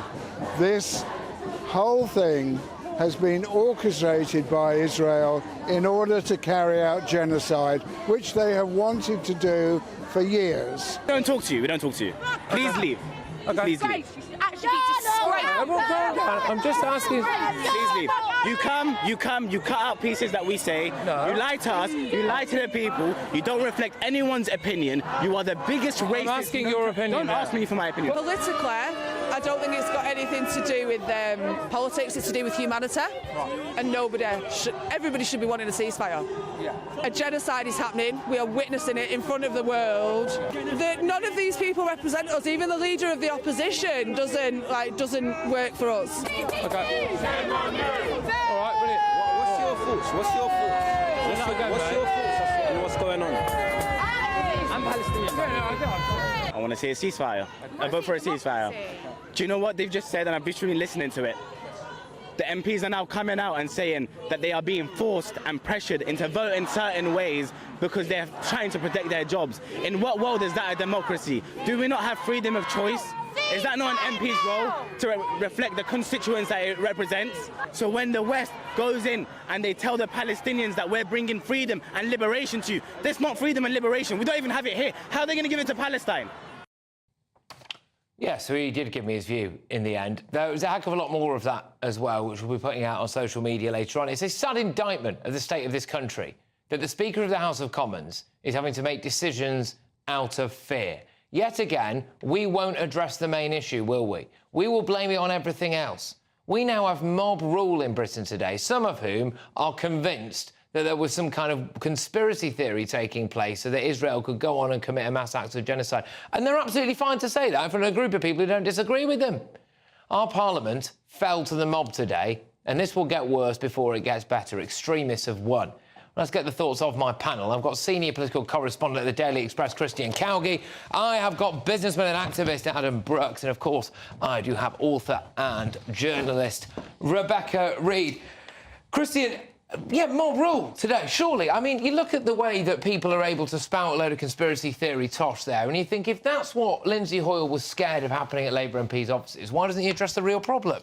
Well, exactly, and I think it's a chronic issue with the way that a lot on the left and a lot on the Liberal left deal with politics these days. They love to deal with the symptom and not the cause, right? So they would rather protect themselves from the mob whilst actually refusing to ask whether the mob should be allowed to run rampant. I mean, just to expand it out, I think a good other comparison, right, is whenever there's an attack against MPs, as we've seen a couple over the last half a decade, they'll talk about anything other than the ideology that caused it. They'll talk about abuse on social media. They'll talk about whether we should ban end-to-end WhatsApp messaging encryption. They won't talk about Islamist extremism, and we've seen the same thing today. They will not address the root cause because many of them supported the policies that created the root cause. Okay, but let's be very clear that of the MPs who have lost their lives, not all of them lost them to people who were Islamic, particularly in the case of Joe Cox. It's really important that we don't just rewrite history. There are evil people who have done evil things, but they have different political ideologies. There are, but let's also remember that out of the 44,000, I think it is, on the terrorist watch list in this country, 90% of them are Islamist terrorist suspects. So there is a real problem with Islamist terrorism I'm not in this suggesting country. for a second that there isn't, but I think it's really important that we're accurate when we talk about... Yeah, but can I just drag it back to exactly what's happened today? So if Lindsay Hoyle is to be believed and that he's not been lent on by Keir Starmer and Sue Gray and he's not just served his mates out in the Labour Party, and that he really was desperately fearful of the safety of Labour MPs, etc., then it is people, some of whom regularly accost me whenever I go out and about, by the way, who are now dictating government in this country, dictating politics in this country. And that will mainly vote Labour. Not anymore. Yeah, or have done in recent years. You know, this is scary mob rule. It's a protest, Adam. If you're not scared of that, that'd be ridiculous. You're a grown-up. MPs were. None of you. And, if it's outside... No, sorry, you're not really saying those people you interviewed you think are frightening. Those people who you spoke to you think were frightening. Well, it wasn't just... It's not the ones who we just watched. Do you think they're scary? So I'm not going to sit here and say that, oh, I was absolutely quaking in my boots by a load of people. We have got a heck of a lot more footage that we can't play. And next time I go to one of these protests, I'll bring you with me if you want. Yeah, happily. And you can see what happens, and we'll see. I've been to them. I don't think they're scary. The presenter was egged, right? One of your co-colleagues was egged. And I think he'll survive it, Cowgie. There were 40, when I counted, I think there were about 40 police officers stood outside the entrance to Parliament from midday. That's not normal. I'd be more nervous of them than I would of the protesters. Well, that's bizarre. Yeah, 100%. The Met were clearly very concerned, and it's not just those. It's online abuse. It's all sort of other threats. You know, once every few months, we all see this panic. Or those of us who work in Parliament, because someone's sent a suspicious package that might be anthrax. Right? It's not just the people on the street. How often is it anthrax? I think we've got to remember that on October the 7th, innocent Jews and innocent Muslims were slaughtered by Hamas, a terrorist group. Now, this, a response has happened by Israel and people are dying, but nothing that happens in our parliament is going to change or stop this at the moment. So it's a waste of time and it's causing unrest. Do you not think we have any influence at all on what happens as a country? Our parliament has no influence on pressuring a ceasefire. You don't think that we have any political influence on other countries? So let's park that there, because I'm going to come back to that exact issue in a moment, because I think that is a growing issue now with people in the British public who are thinking, look, why on it? I mean, there's even calls to have a general election on this. So potentially, we could have a general election called, we're not actually going to, but if it was called, we'd have a general election called on a foreign policy issue, an issue of trying to influence the Israelis and Hamas, which is an issue which exists because of what we did in setting it up. Right. We have been instrumental in this since the beginning. OK, I will come back to it. John Healey now, Shadow Defence Secretary, spoke to our political editor, Christopher Hope, earlier. Here's what he had to say. John Healey, what on earth has happened in House of Commons tonight? Well, this was a day we could have shown the best of the British Parliament. coming together to demand an end to the fighting now in Gaza, much more aid into Gaza now, a release of the hostages now, and a ceasefire that could be observed by both sides and build into a lasting peace. Instead, we've shown Westminster at its worst, descending into a row about procedure, with the Conservatives boycotting their own vote, the SNP walking out on their own debate, and this has done nothing to help the Palestinians, and it's done nothing to advance the cause of peace. You could say the SNP started it by having a debate on their time on a motion on Gaza, which they knew Labour MPs couldn't support.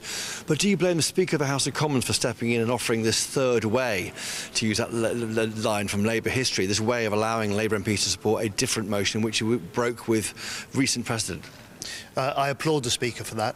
The Speaker is there to protect the rights of all MPs in the House of Commons, and he was trying to ensure the widest possible debate. He knows this debate matters to Parliament, it matters to our communities, and it matters beyond Britain to countries around the world, including in the Middle East. And so he was doing as Jacob Rees-Mogg has said, reflecting the will of the House of Commons in doing so.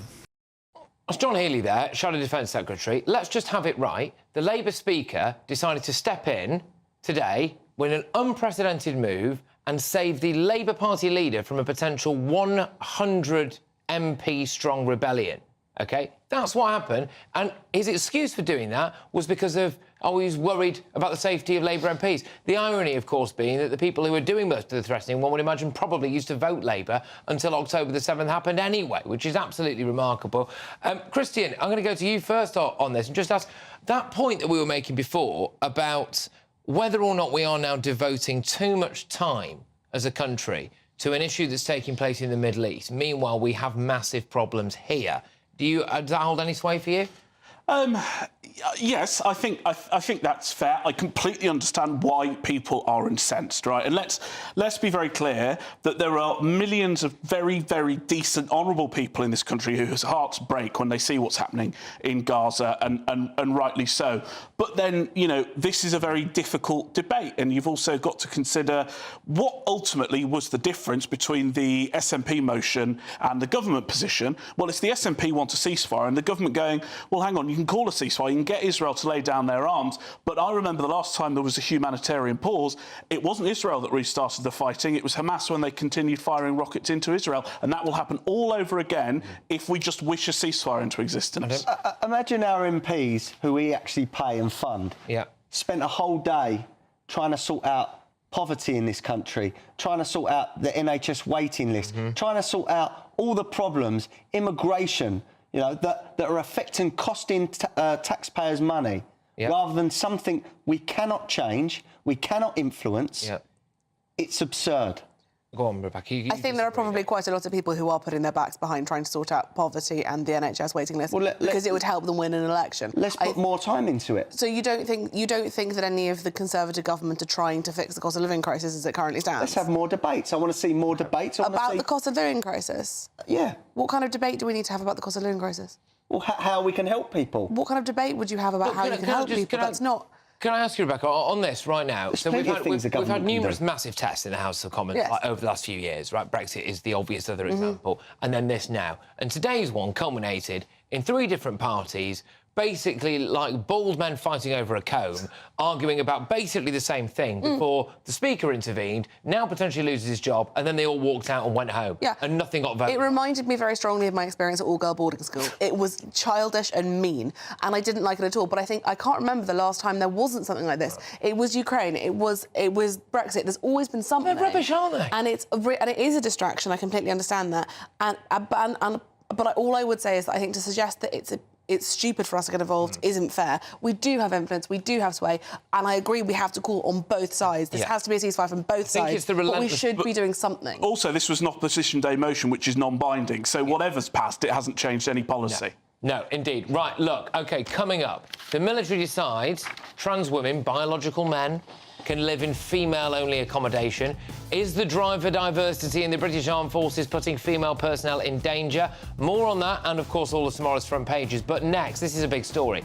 Locals in a tiny Cumbrian town are furious at plans to turn 8 residential houses into asylum seeker sardine tins, cramming up to 40 people in the homes, despite British locals being starved of decent housing. I will speak to the mayor of Millom and establish why the authorities haven't even bothered consulting the struggling town about whether they want this to happen or not. Make sure you stay tuned.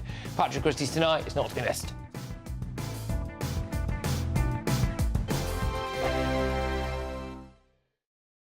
I think the most exciting bit for me is talking to people. People who I think are ignored often by the major news channels.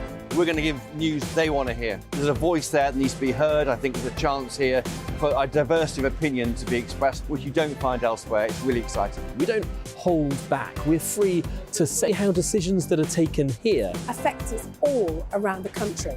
Only on GB News, the People's Channel, Britain's news channel. Good afternoon, Britain. Weekdays from midday. Elon Musk has announced that the first patients to receive a groundbreaking brain implant from Neuralink is recovering well. This is all a bit odd.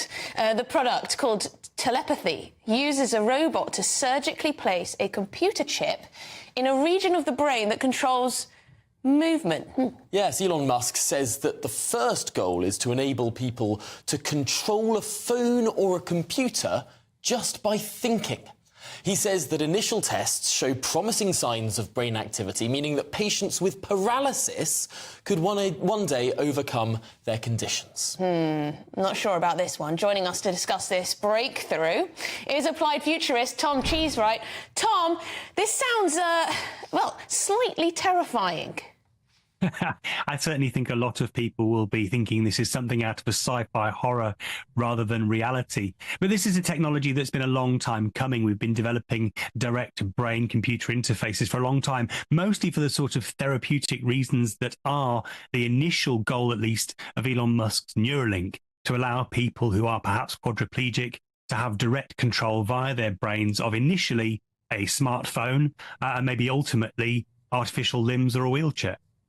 It does seem fascinating how quickly this technology is moving on. I saw demonstrations perhaps a year or two ago of people playing a very simple Pong game just by thinking, moving sort of one line on a screen up and down. This seems like potentially there has been a breakthrough that means far more complex things can be controlled just by thinking. Well, there's lots of different aspects to this technology. The initial attempts to interface with the brain used actually quite thick prongs almost that went into the brain, and they were quite solid, and so if the brain moved, they could potentially cause damage. I'm Christopher Hope. And I'm Gloria Di Piero, bringing you PMQ's Live here on GB News. Every Wednesday, we'll bring you live coverage of Prime Minister's questions when Rishi Sunak and Sir Keir Starmer go head-to-head in the House of Commons. We'll be asking our viewers and listeners to submit the questions that they would like to put to the Prime Minister, and we'll put that to our panel of top politicians in our Westminster studio. That's PMQ's Live here on GB News, Britain's election channel.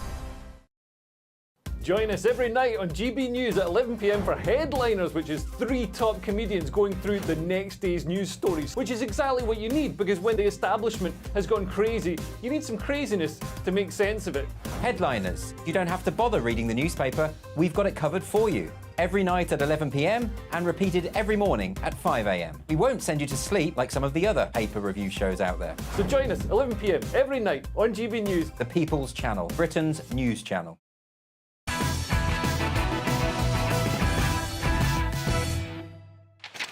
Welcome back. Here's Patrick Christys tonight. We are, of course, on GB News. Now, more of tomorrow's newspaper front pages are up next. But first, locals in a tiny Cumbrian town are furiously battling plans to cram dozens of asylum seekers into small terraced homes, despite British locals suffering a housing shortage. Now, residential properties in the remote seaside town of Millom are the ones that you are actually seeing here on your screens now if you're watching us on TV or online. They're being converted by developers into what are called HMOs, so houses of multiple occupation, where a traditional 3-bed house will apparently be torn apart and turned into a 6-bedroom house. So the HMOs will house around 40 migrants from overseas, with developers boasting of up to 15% annual returns on their investment and guaranteed rents from the government.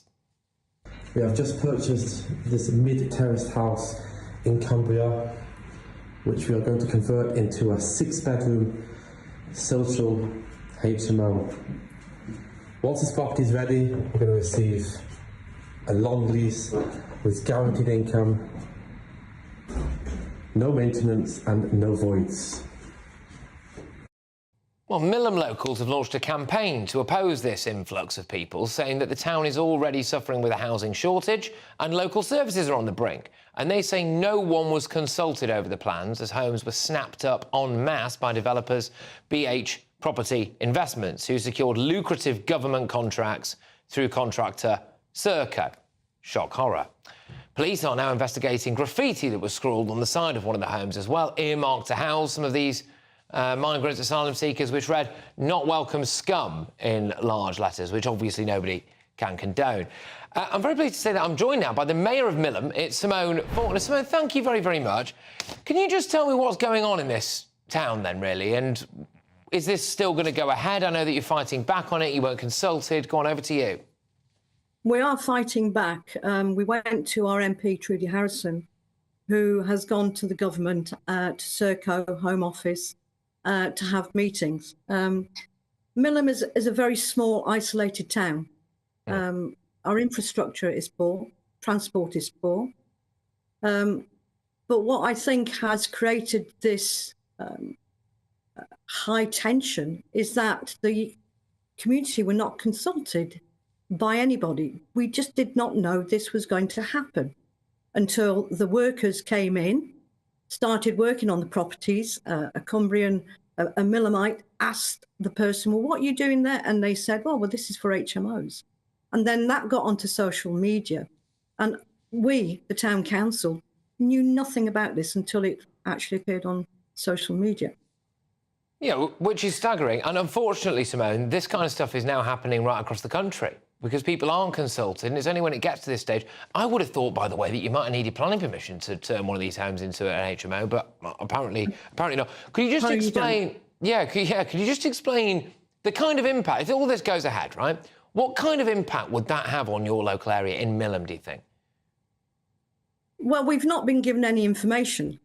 We don't know. We've been told that there'll be wraparound support for apparently asylum seekers, but we still haven't been told in what way. There's been no strategy that's been given to us, no plans. I mean, Millom is a very compassionate town. We housed Ukrainian refugees quite happily, no issue. But because we've not been given any information at all, we just don't know what's going to happen and how it's going to happen. I know there's going to be support, but we've not been given that information. It just seemed very disrespectful to people like you. I mean, somebody like yourself, it's people like you who, and I'm not just saying this, who are genuinely the kind of backbone of Britain. You know, you public service for your local area, the area that you care about, for people who, and I do know the area around Millom. I did used to work up in Cumbria for a local paper up there. You know, there's a lot of salt-of-the-earth people who just go about their business, and very, very good people who I think deserve a little bit more respect, frankly, than, you know, essentially finding out one day through social media that the town that they've been born and raised in, and very often, I dare say as well, their fathers and mothers and grandparents might have been born and raised in, could be changed massively without any consultation. But proper strategies, proper plans and consultation might not have resulted in this reaction.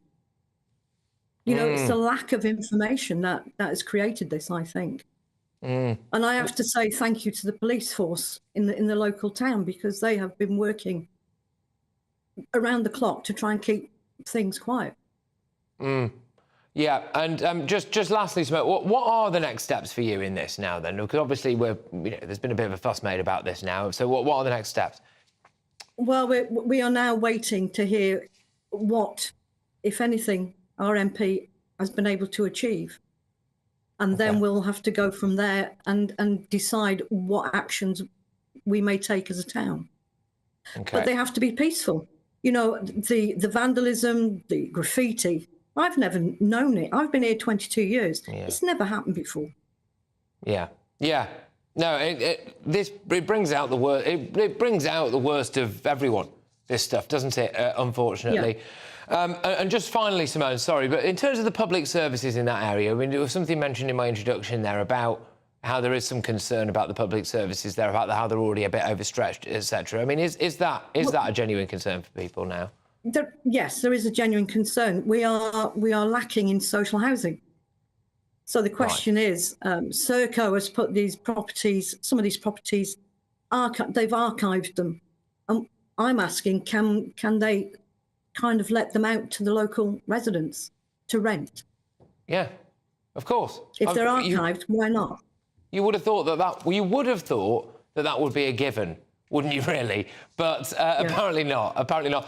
Simone, thank you very much for coming on my show tonight. Good luck with everything. Good luck to the local area as well. And hopefully we can stay in touch and see this through to everybody's satisfaction. Now, Simone Faulkner there, who's the mayor of Millom. Thank you very much. Now, the property development firm and Serco were approached for comment about this. But a Home Office spokesperson said, "We condemn any vandalism in the strongest possible terms. We have always been upfront about the unprecedented pressure being put on our asylum system, brought about by a significant increase in dangerous and illegal journeys into the country over recent years. The Home Office has a duty to provide safe and secure housing for asylum seekers, and we are continuing to work closely with local authorities in Millom to manage any impact in the area and address the local community's concerns." I just think, if you're looking at this now and it's spreading to places like Millom, OK, then really it's happening everywhere, this, isn't it? And how many people in areas like that who are desperate to get a bit of social housing, desperate to get a roof over their heads, are being told that they can't get it. And lo and behold, certain people, well, there's room for them, isn't there? But anyway, coming up, damning revelations expose how our Trident nuclear missile test went horribly wrong on the ocean off America. So, are we now an international laughingstock? More of that, and of course I will be bringing you very, very shortly a sneak peek of all of tomorrow's newspaper front pages. That's in my press pack. I'm Patrick Christys. I'll see you in a sec. In the GB Newsroom, we bring you the news as it happens. With our team of dedicated journalists across the UK, we're ready to give you accurate reporting every day. When the news breaks, we'll be there with bulletins on GB News, the People's Channel, Britain's news channel. Lee Anderson's Real World, Fridays from 7 p.m. Dr. Jane Jones, who's the clinical lead for Care After Combat. Yep. Jane, thanks for coming. And just tell me a little bit about your organisation. What do you do? OK, well, thank you for having me here so we can talk about Care After Combat. So we are an organisation, a charity, who work into the prison system, working with military veterans who've somehow got involved with the justice system and... So there's quite a high population of ex-servicemen and women in our prisons. Why is that, do you think? So 2014, the government did a review of who was resident in UK prisons, and what they found were that military veterans are the highest occupational group, and this obviously raises some concerns. Yeah. So the government wanted to do something about that, and so they supported Care After Combat initially, just as a scoping exercise, really, to see if there was any way we could help these men and women actually, understand the problems that led to offending behaviour and go on to lead successful lives. So what sort of offending behaviour are we talking typically for people that's in prison that's actually served in our armed forces? Primarily, it's violence. Yeah. So that is the highest offence that we work with. Okay. But of course, the military, as with everybody else, it's the full range of offending behaviour. OK, so we're in a pub, Jane, Dr. Jane, and I guess for some people, the odd tip of alcohol is good, a bit of fun of a weekend, relax, let your hair down. But for some people, alcohol is not always their best friend, and I guess that plays a part in some of your veterans that end up inside. Yeah. Absolutely. So, speaking from my own experience, a good 2/3 of the people I work with have some kind of mental health problem or mental health difficulty, struggling to either adapt into civilian life or with some of the traumas they've experienced during service. People might self-medicate with alcohol to manage some of those thoughts and feelings. Yeah. Your weekend starts here with Friday Night Live with me, Mark Dolan, 8 till 9 on GB News. Big stories, big guests and big laughs as we get you ready for a cracking weekend. That's Friday Night Live with Mark Dolan. Fridays 8 till 9 on GB News. Bring your own drinks. The admission's free. Have a great Saturday night with me, Leo Curse, on the Saturday Night Showdown. It's a crazy world out there, so come and make fun of it with me, my panel of comedians, and a couple of people who actually know what they're talking about. The Saturday Night Showdown is your front row ticket to the clown show every Saturday. Only on GB News, the People's Channel, Britain's news channel.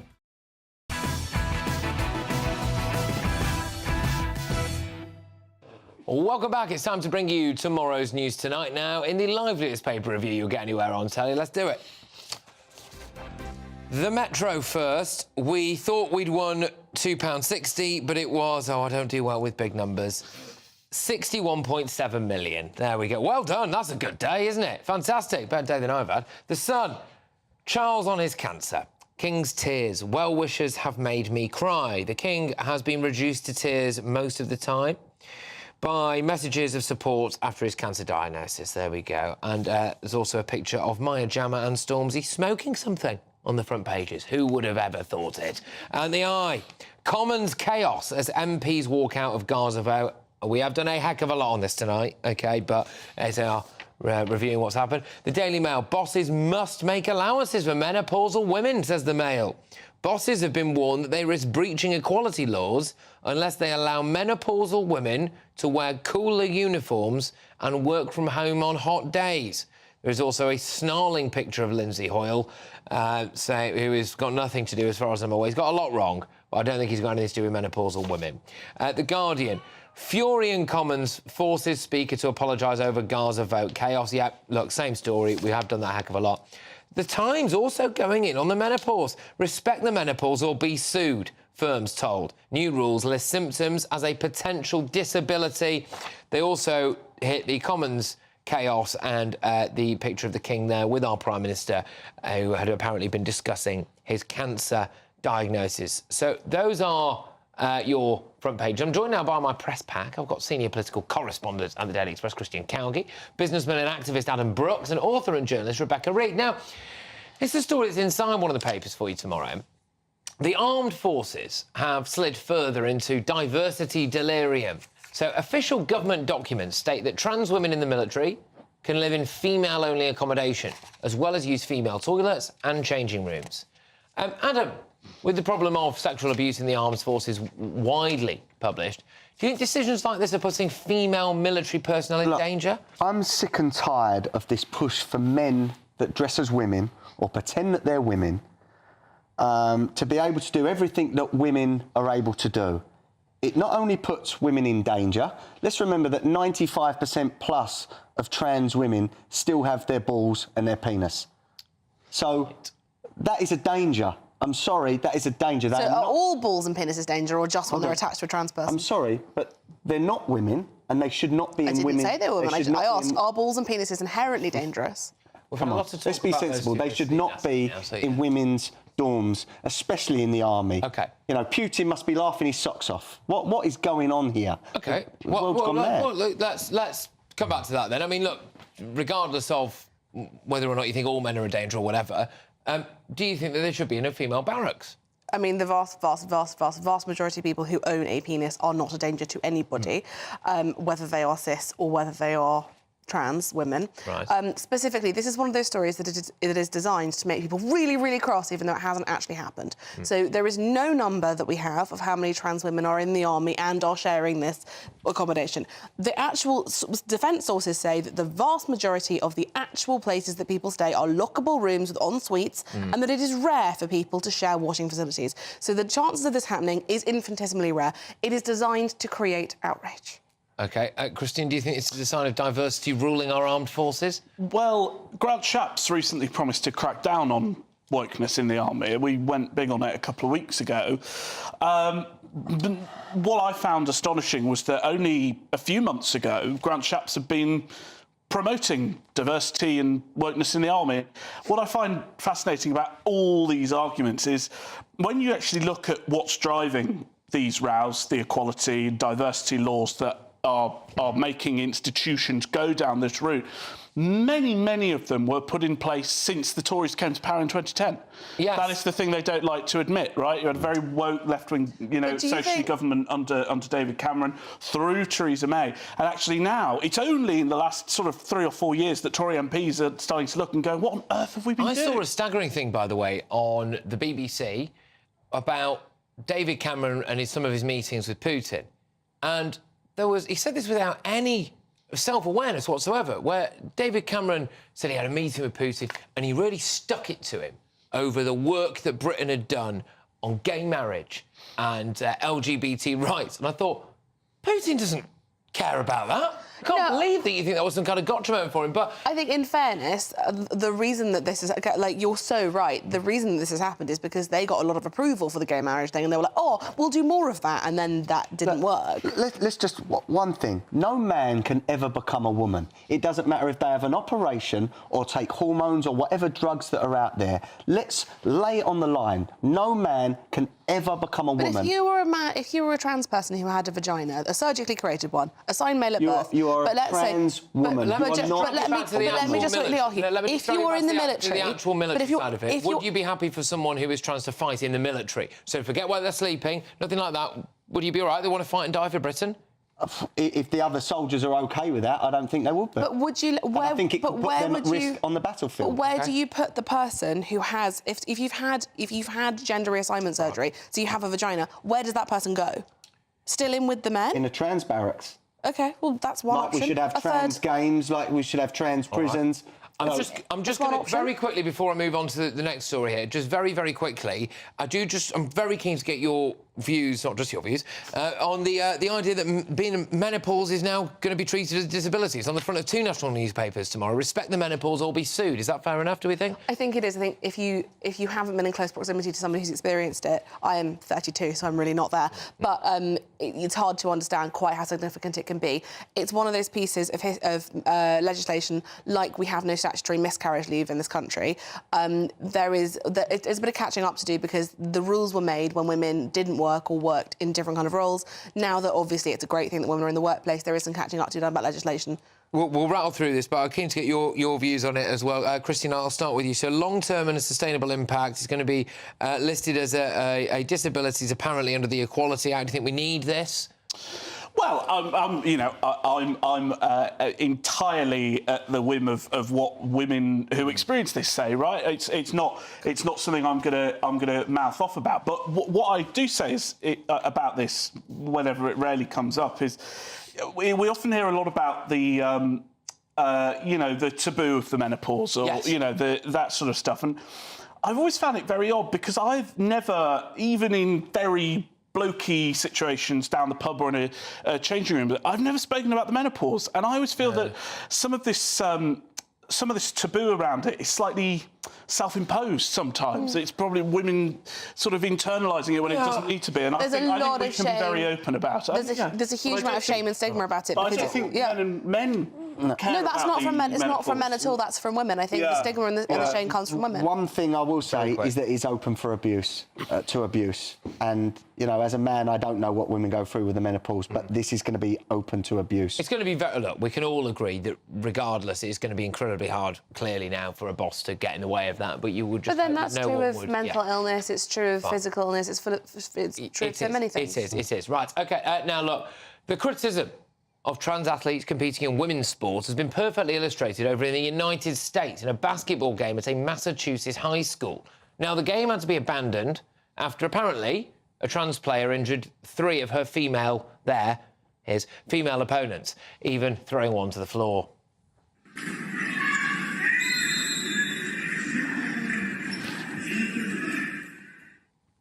Yes, apparently that person left the field in tears. It's a bit late offering her a hand now, isn't it, mate? But you'll see what looks like a physio rush on from the sidelines now. There we go.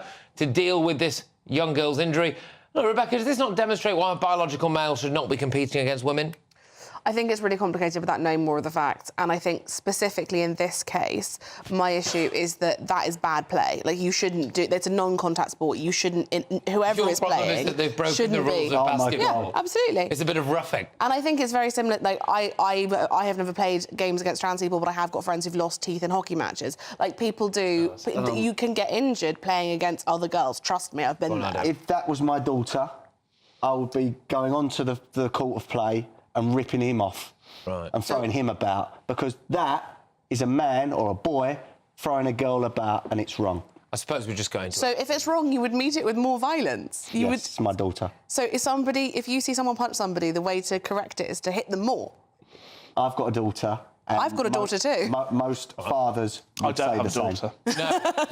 You can't be in our club then. Just to add some balance, what's important that we have a bit of that, isn't it? Patrick, yes. Enough. Right, OK, coming up. The man who interviewed Vladimir Putin, Tucker Carlson, reckons that Boris Johnson said he could also have had an interview if he paid $1 million in cash, gold or Bitcoin. Boris Johnson denies this. Who's telling the truth? Find out when I crown tonight's greatest Britain and Union jackass. And next, it's quite embarrassing because a Trident nuclear missile test, well, it failed, didn't it? It's now being investigated. Has Britain's defence become a global laughingstock? More of tomorrow's front pages for you in just a second. Stay tuned.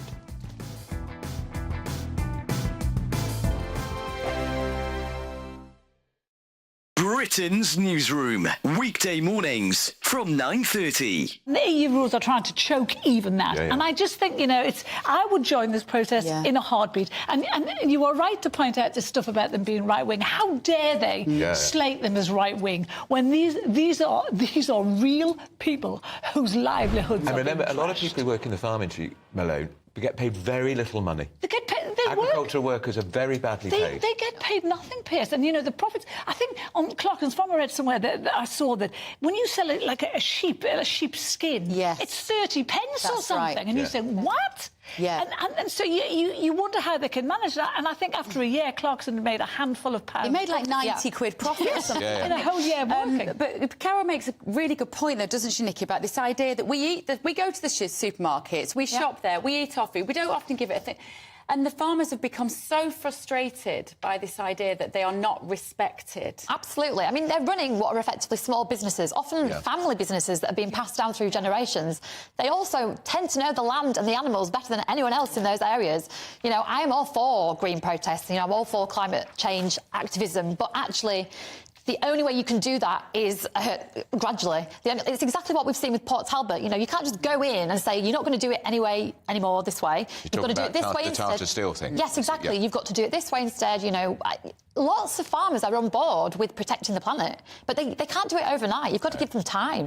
So they're protesting, you know, they're saying no farmers, no food. When well, you it say can't you get any more support some of obvious. these environmental protests, you're not one of these closet supporters of Just Stop Oil, are you? I'm not a closet supporter. I think I've been quite open about Just Stop Oil. No. I don't like all their methods, but I do like the message. But I do appreciate the message. Yeah, but sometimes you've got to do difficult things. What they're asking for now, those protesters, are unrealistic. What these protesters are asking for is not unrealistic. No.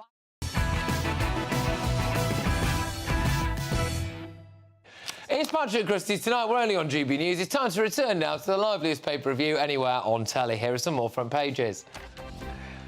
We go in with the Mirror. Delver win. £61 million couple partied like only fools' trotters when they were millionaires. Euro Millions jackpot joy. So a delighted couple revealed they celebrated like Del Boy and Rodney after scooping 61 million quid on the lottery. It does raise the question, doesn't it? Would you go public if you won the lottery? I think the general consensus is no. I think the narcissism in me would say yes. Because you'd be presenting in a solid gold suit of armour, wouldn't you? I'm from my island. Yeah. OK. Daily Telegraph. Speaker on the brink after walkout. Furious MPs accuse Sir Lindsay Hoyle of favouring Labour over Gaza ceasefire. Carnage in the chamber, and Sir Lindsay suffered the most damage. So that is the latest commentary on the Speaker, who is, of course, a Labour MP, appearing to save the Labour leader, Sir Keir Starmer, from an absolutely humiliating time in Parliament today, and in doing so, completely desecrating a vote on a ceasefire.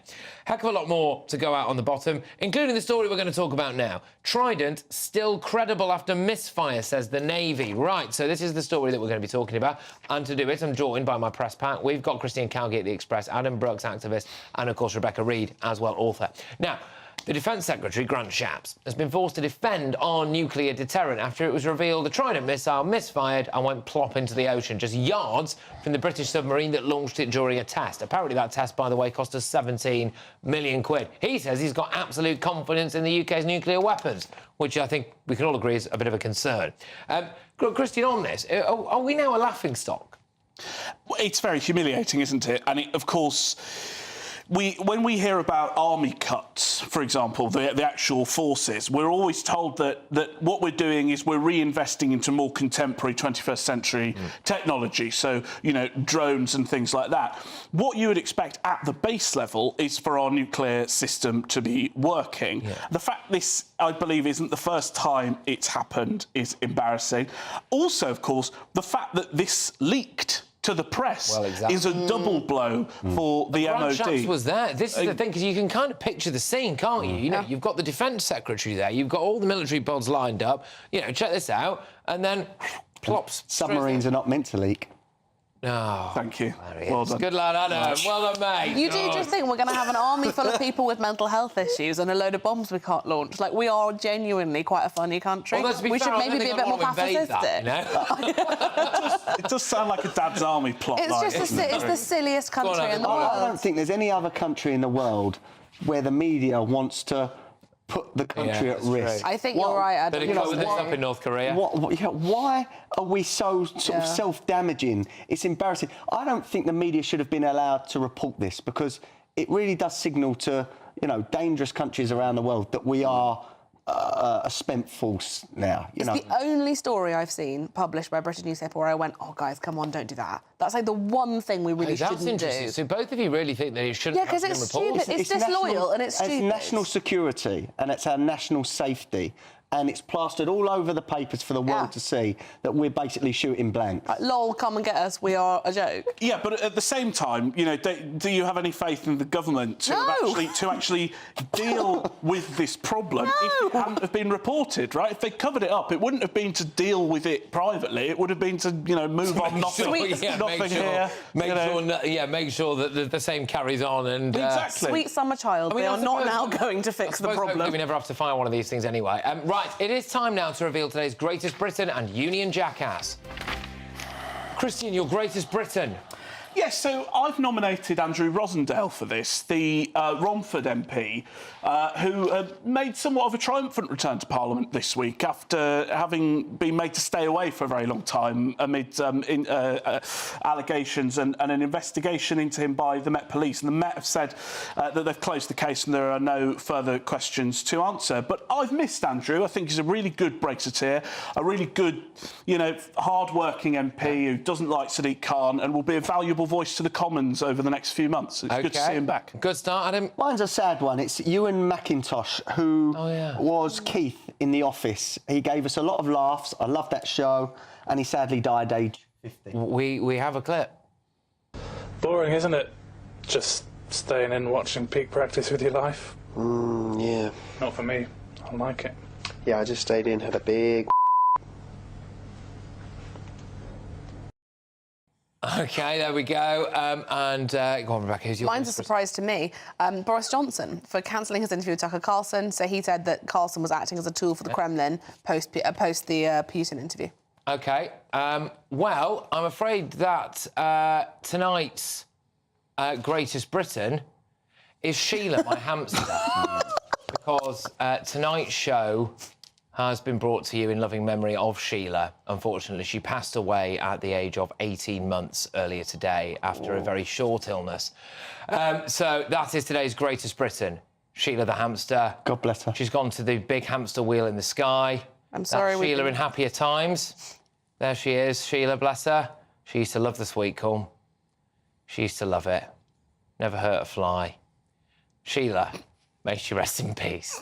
Right, who's your Union Jackass, Christian? I don't know why you're laughing. I can't remember. Sorry. Carl, he's a bit upset. He just needs a minute. I'm really emotional. My Union Jackass, of course, has to be Sir Lindsay Hoyle. We've spent more than enough time discussing why this evening, but I thought I'd just hammer it home. OK, good stuff. Adam? My honorary nomination is Emily Bridges for appealing his ban on competing against elite women cyclists. These cheaters won't stop until OK, go on. Mine is Devonshire solicitors who sacked a cleaner for eating a leftover sandwich from a meeting room. I will not be taking any of my future divorces to them. OK, all right. Well, tonight's great... no, Union Jackass, sorry, is Sir Lindsay Hoyle. I've got to be honest, I think that is the obvious one today. All right, can I just say a massive thank you to our panel? Thank you, thank you, thank you. Headliners are up next, and just a reminder that tonight's show was brought to you in loving memory of Sheila, my hamster, who sadly went to the big hamster wheel in the sky today, aged around 19 months. May she rest in peace. I'll see you tomorrow at 9. A brighter outlook with Box Solar, sponsors of weather on GB News. This is your latest weather update from the Met Office for GB News. Good evening, I'm Alex Deakin. More wet and windy weather to come, particularly lively gusts tomorrow across parts of the south. We've seen plenty of rain today from this set of weather fronts.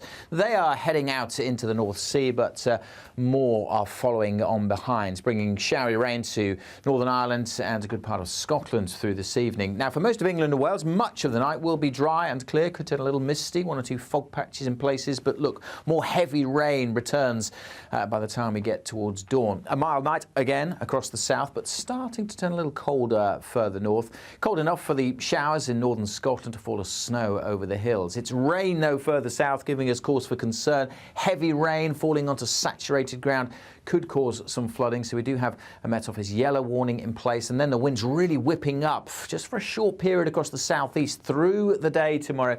Could cause some damage, potential for some disruption as those gusts suddenly whip up for a time.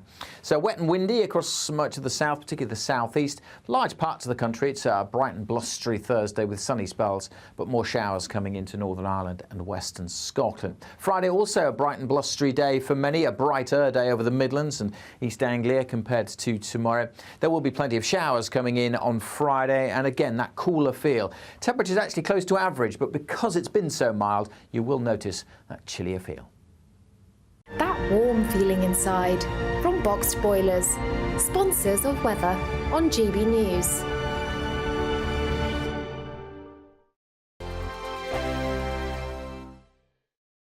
Join us every night on GB News at 11 p.m. for Headliners, which is 3 top comedians going through the next day's news stories, which is exactly what you need, because when the establishment has gone crazy, you need some craziness to make sense of it. Headliners. You don't have to bother reading the newspaper. We've got it covered for you. Every night at 11 p.m. and repeated every morning at 5 a.m. We won't send you to sleep like some of the other paper review shows out there. So join us 11 p.m. every night on GB News. The People's Channel, Britain's news channel. The Camilla Tominey Show, Sunday mornings from 9:30. I appreciate the story isn't in today's papers, but it has been running all week, and it's this row over the use of nitrogen hypoxia to kill this man who was on death row in Alabama. Yeah. And it's been linked back to you, and I wanted to ask you about it because this is intriguing, because you did a television show back in 2015 where you, I believe, tested this method of execution. Just tell me briefly about it, Michael. What happened? I didn't test this method of execution, and it was a bit longer ago than that. But what I did do was test hypoxia. So I tested various ways in which people are killed in the United States, and asked the question as to whether there was a more humane way of doing it.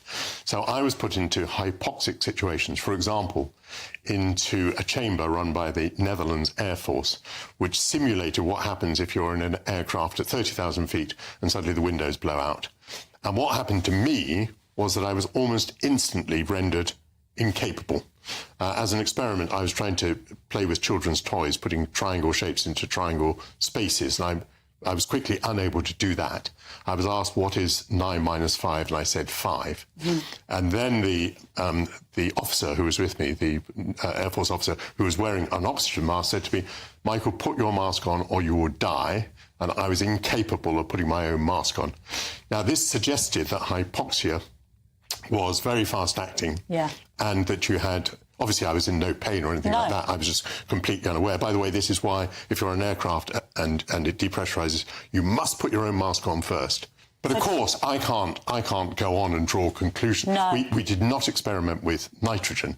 But what I can say is it was evident to me that hypoxia renders you incapable almost instantaneously. I think the most exciting bit for me is talking to people. People who I think are ignored often by the major news channels. We're going to give news they want to hear. There's a voice there that needs to be heard. I think there's a chance here for a diversity of opinion to be expressed, which you don't find elsewhere. It's really exciting. We don't hold back. We're free to say how decisions that are taken here affect us all around the country. Only on GB News, the People's Channel, Britain's news channel.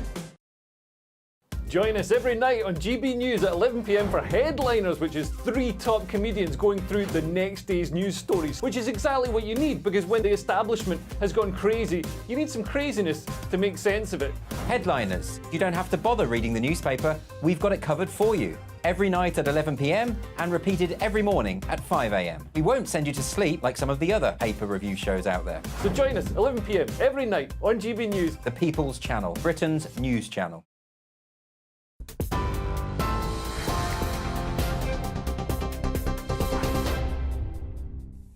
Good evening, you're with GB News and our top story tonight. The Speaker of the House of Commons faces a no-confidence motion after Parliament descended into turmoil today over the way he handled a Gaza ceasefire vote. Sir Lindsay Hoyle sparked intense criticism from the SNP and Conservatives when he broke with convention to allow a vote on a rival Labour motion for an immediate humanitarian ceasefire. Tory and SNP MPs walked out of the chamber over the Speaker's decision. Labour's amendment went through without a formal vote, and there was no formal vote on the SNP's motion, which was meant to be the focus of the day. Well, tonight there's pressure on Sir Lindsay Hoyle and whether or not he can keep his job, with a motion of no confidence mounted against him, which has gained the support of over 30 MPs. Following the uproar, Sir Lindsay tried to apologise to the House. I am, and I regret, with my sadness, that it's ended up on like that, in this position. That was never my intention for it to end up like this. I was absolutely convinced that the decision was done with the right intentions. I recognise the strength of feeling of members on this issue. Sir Lindsay Hoyle. Now, the Home Secretary has apologised to the family of a baby whose birth certificate was allegedly returned to the parents with the word Israel as the place of birth defaced.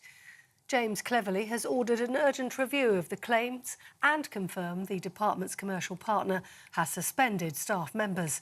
Posting on X, Mr Cleverly said the matter was totally unacceptable, and he said, "We will not tolerate anti-Semitism."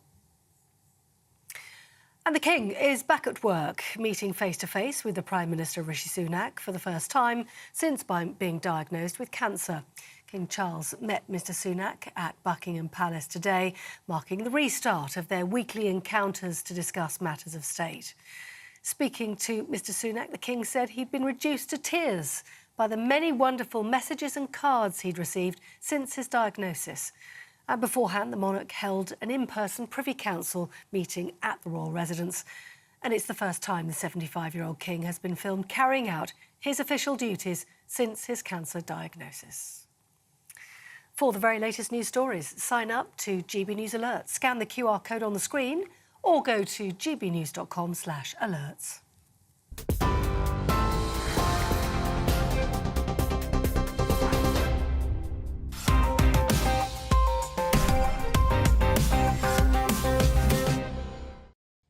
Hello and welcome to Headliners, your first look at Thursday's newspapers. I'm Andrew Doyle, and joining me tonight is the thinking man's crumpet, Josh Howie, and the crumpet man's thinker, Cressida Wetton. Doesn't make any sense, that, does it? What's a crumpet man? A baker, I guess. I don't know. Well, just take it. Look, you've got some man after you. Just be happy. it's just take the compliment. You don't need to understand what the compliment means. Josh, you're looking very Scottish. Thank you. Yes, I stole this tie from the dressing room. Oh, is that right? Yeah. So you're confessing to theft, but also cultural appropriation. It could be. I could get an angry email from HR. You will. You know, one of the morning hosts says, "He stole my tie." Highly unlikely. Sorry. Oh, look, it's got a close-up shot there of my gut. Thank you so much, cameraman. I wonder whose tie it is. Probably that guy Angus McDougall-ish. Yes, who does the 6 to 9. Yeah, that guy. Yeah. OK, anyway. Right, let's have a look at those front pages for Thursday. The Daily Mail is leading with bosses must make allowances for menopausal women.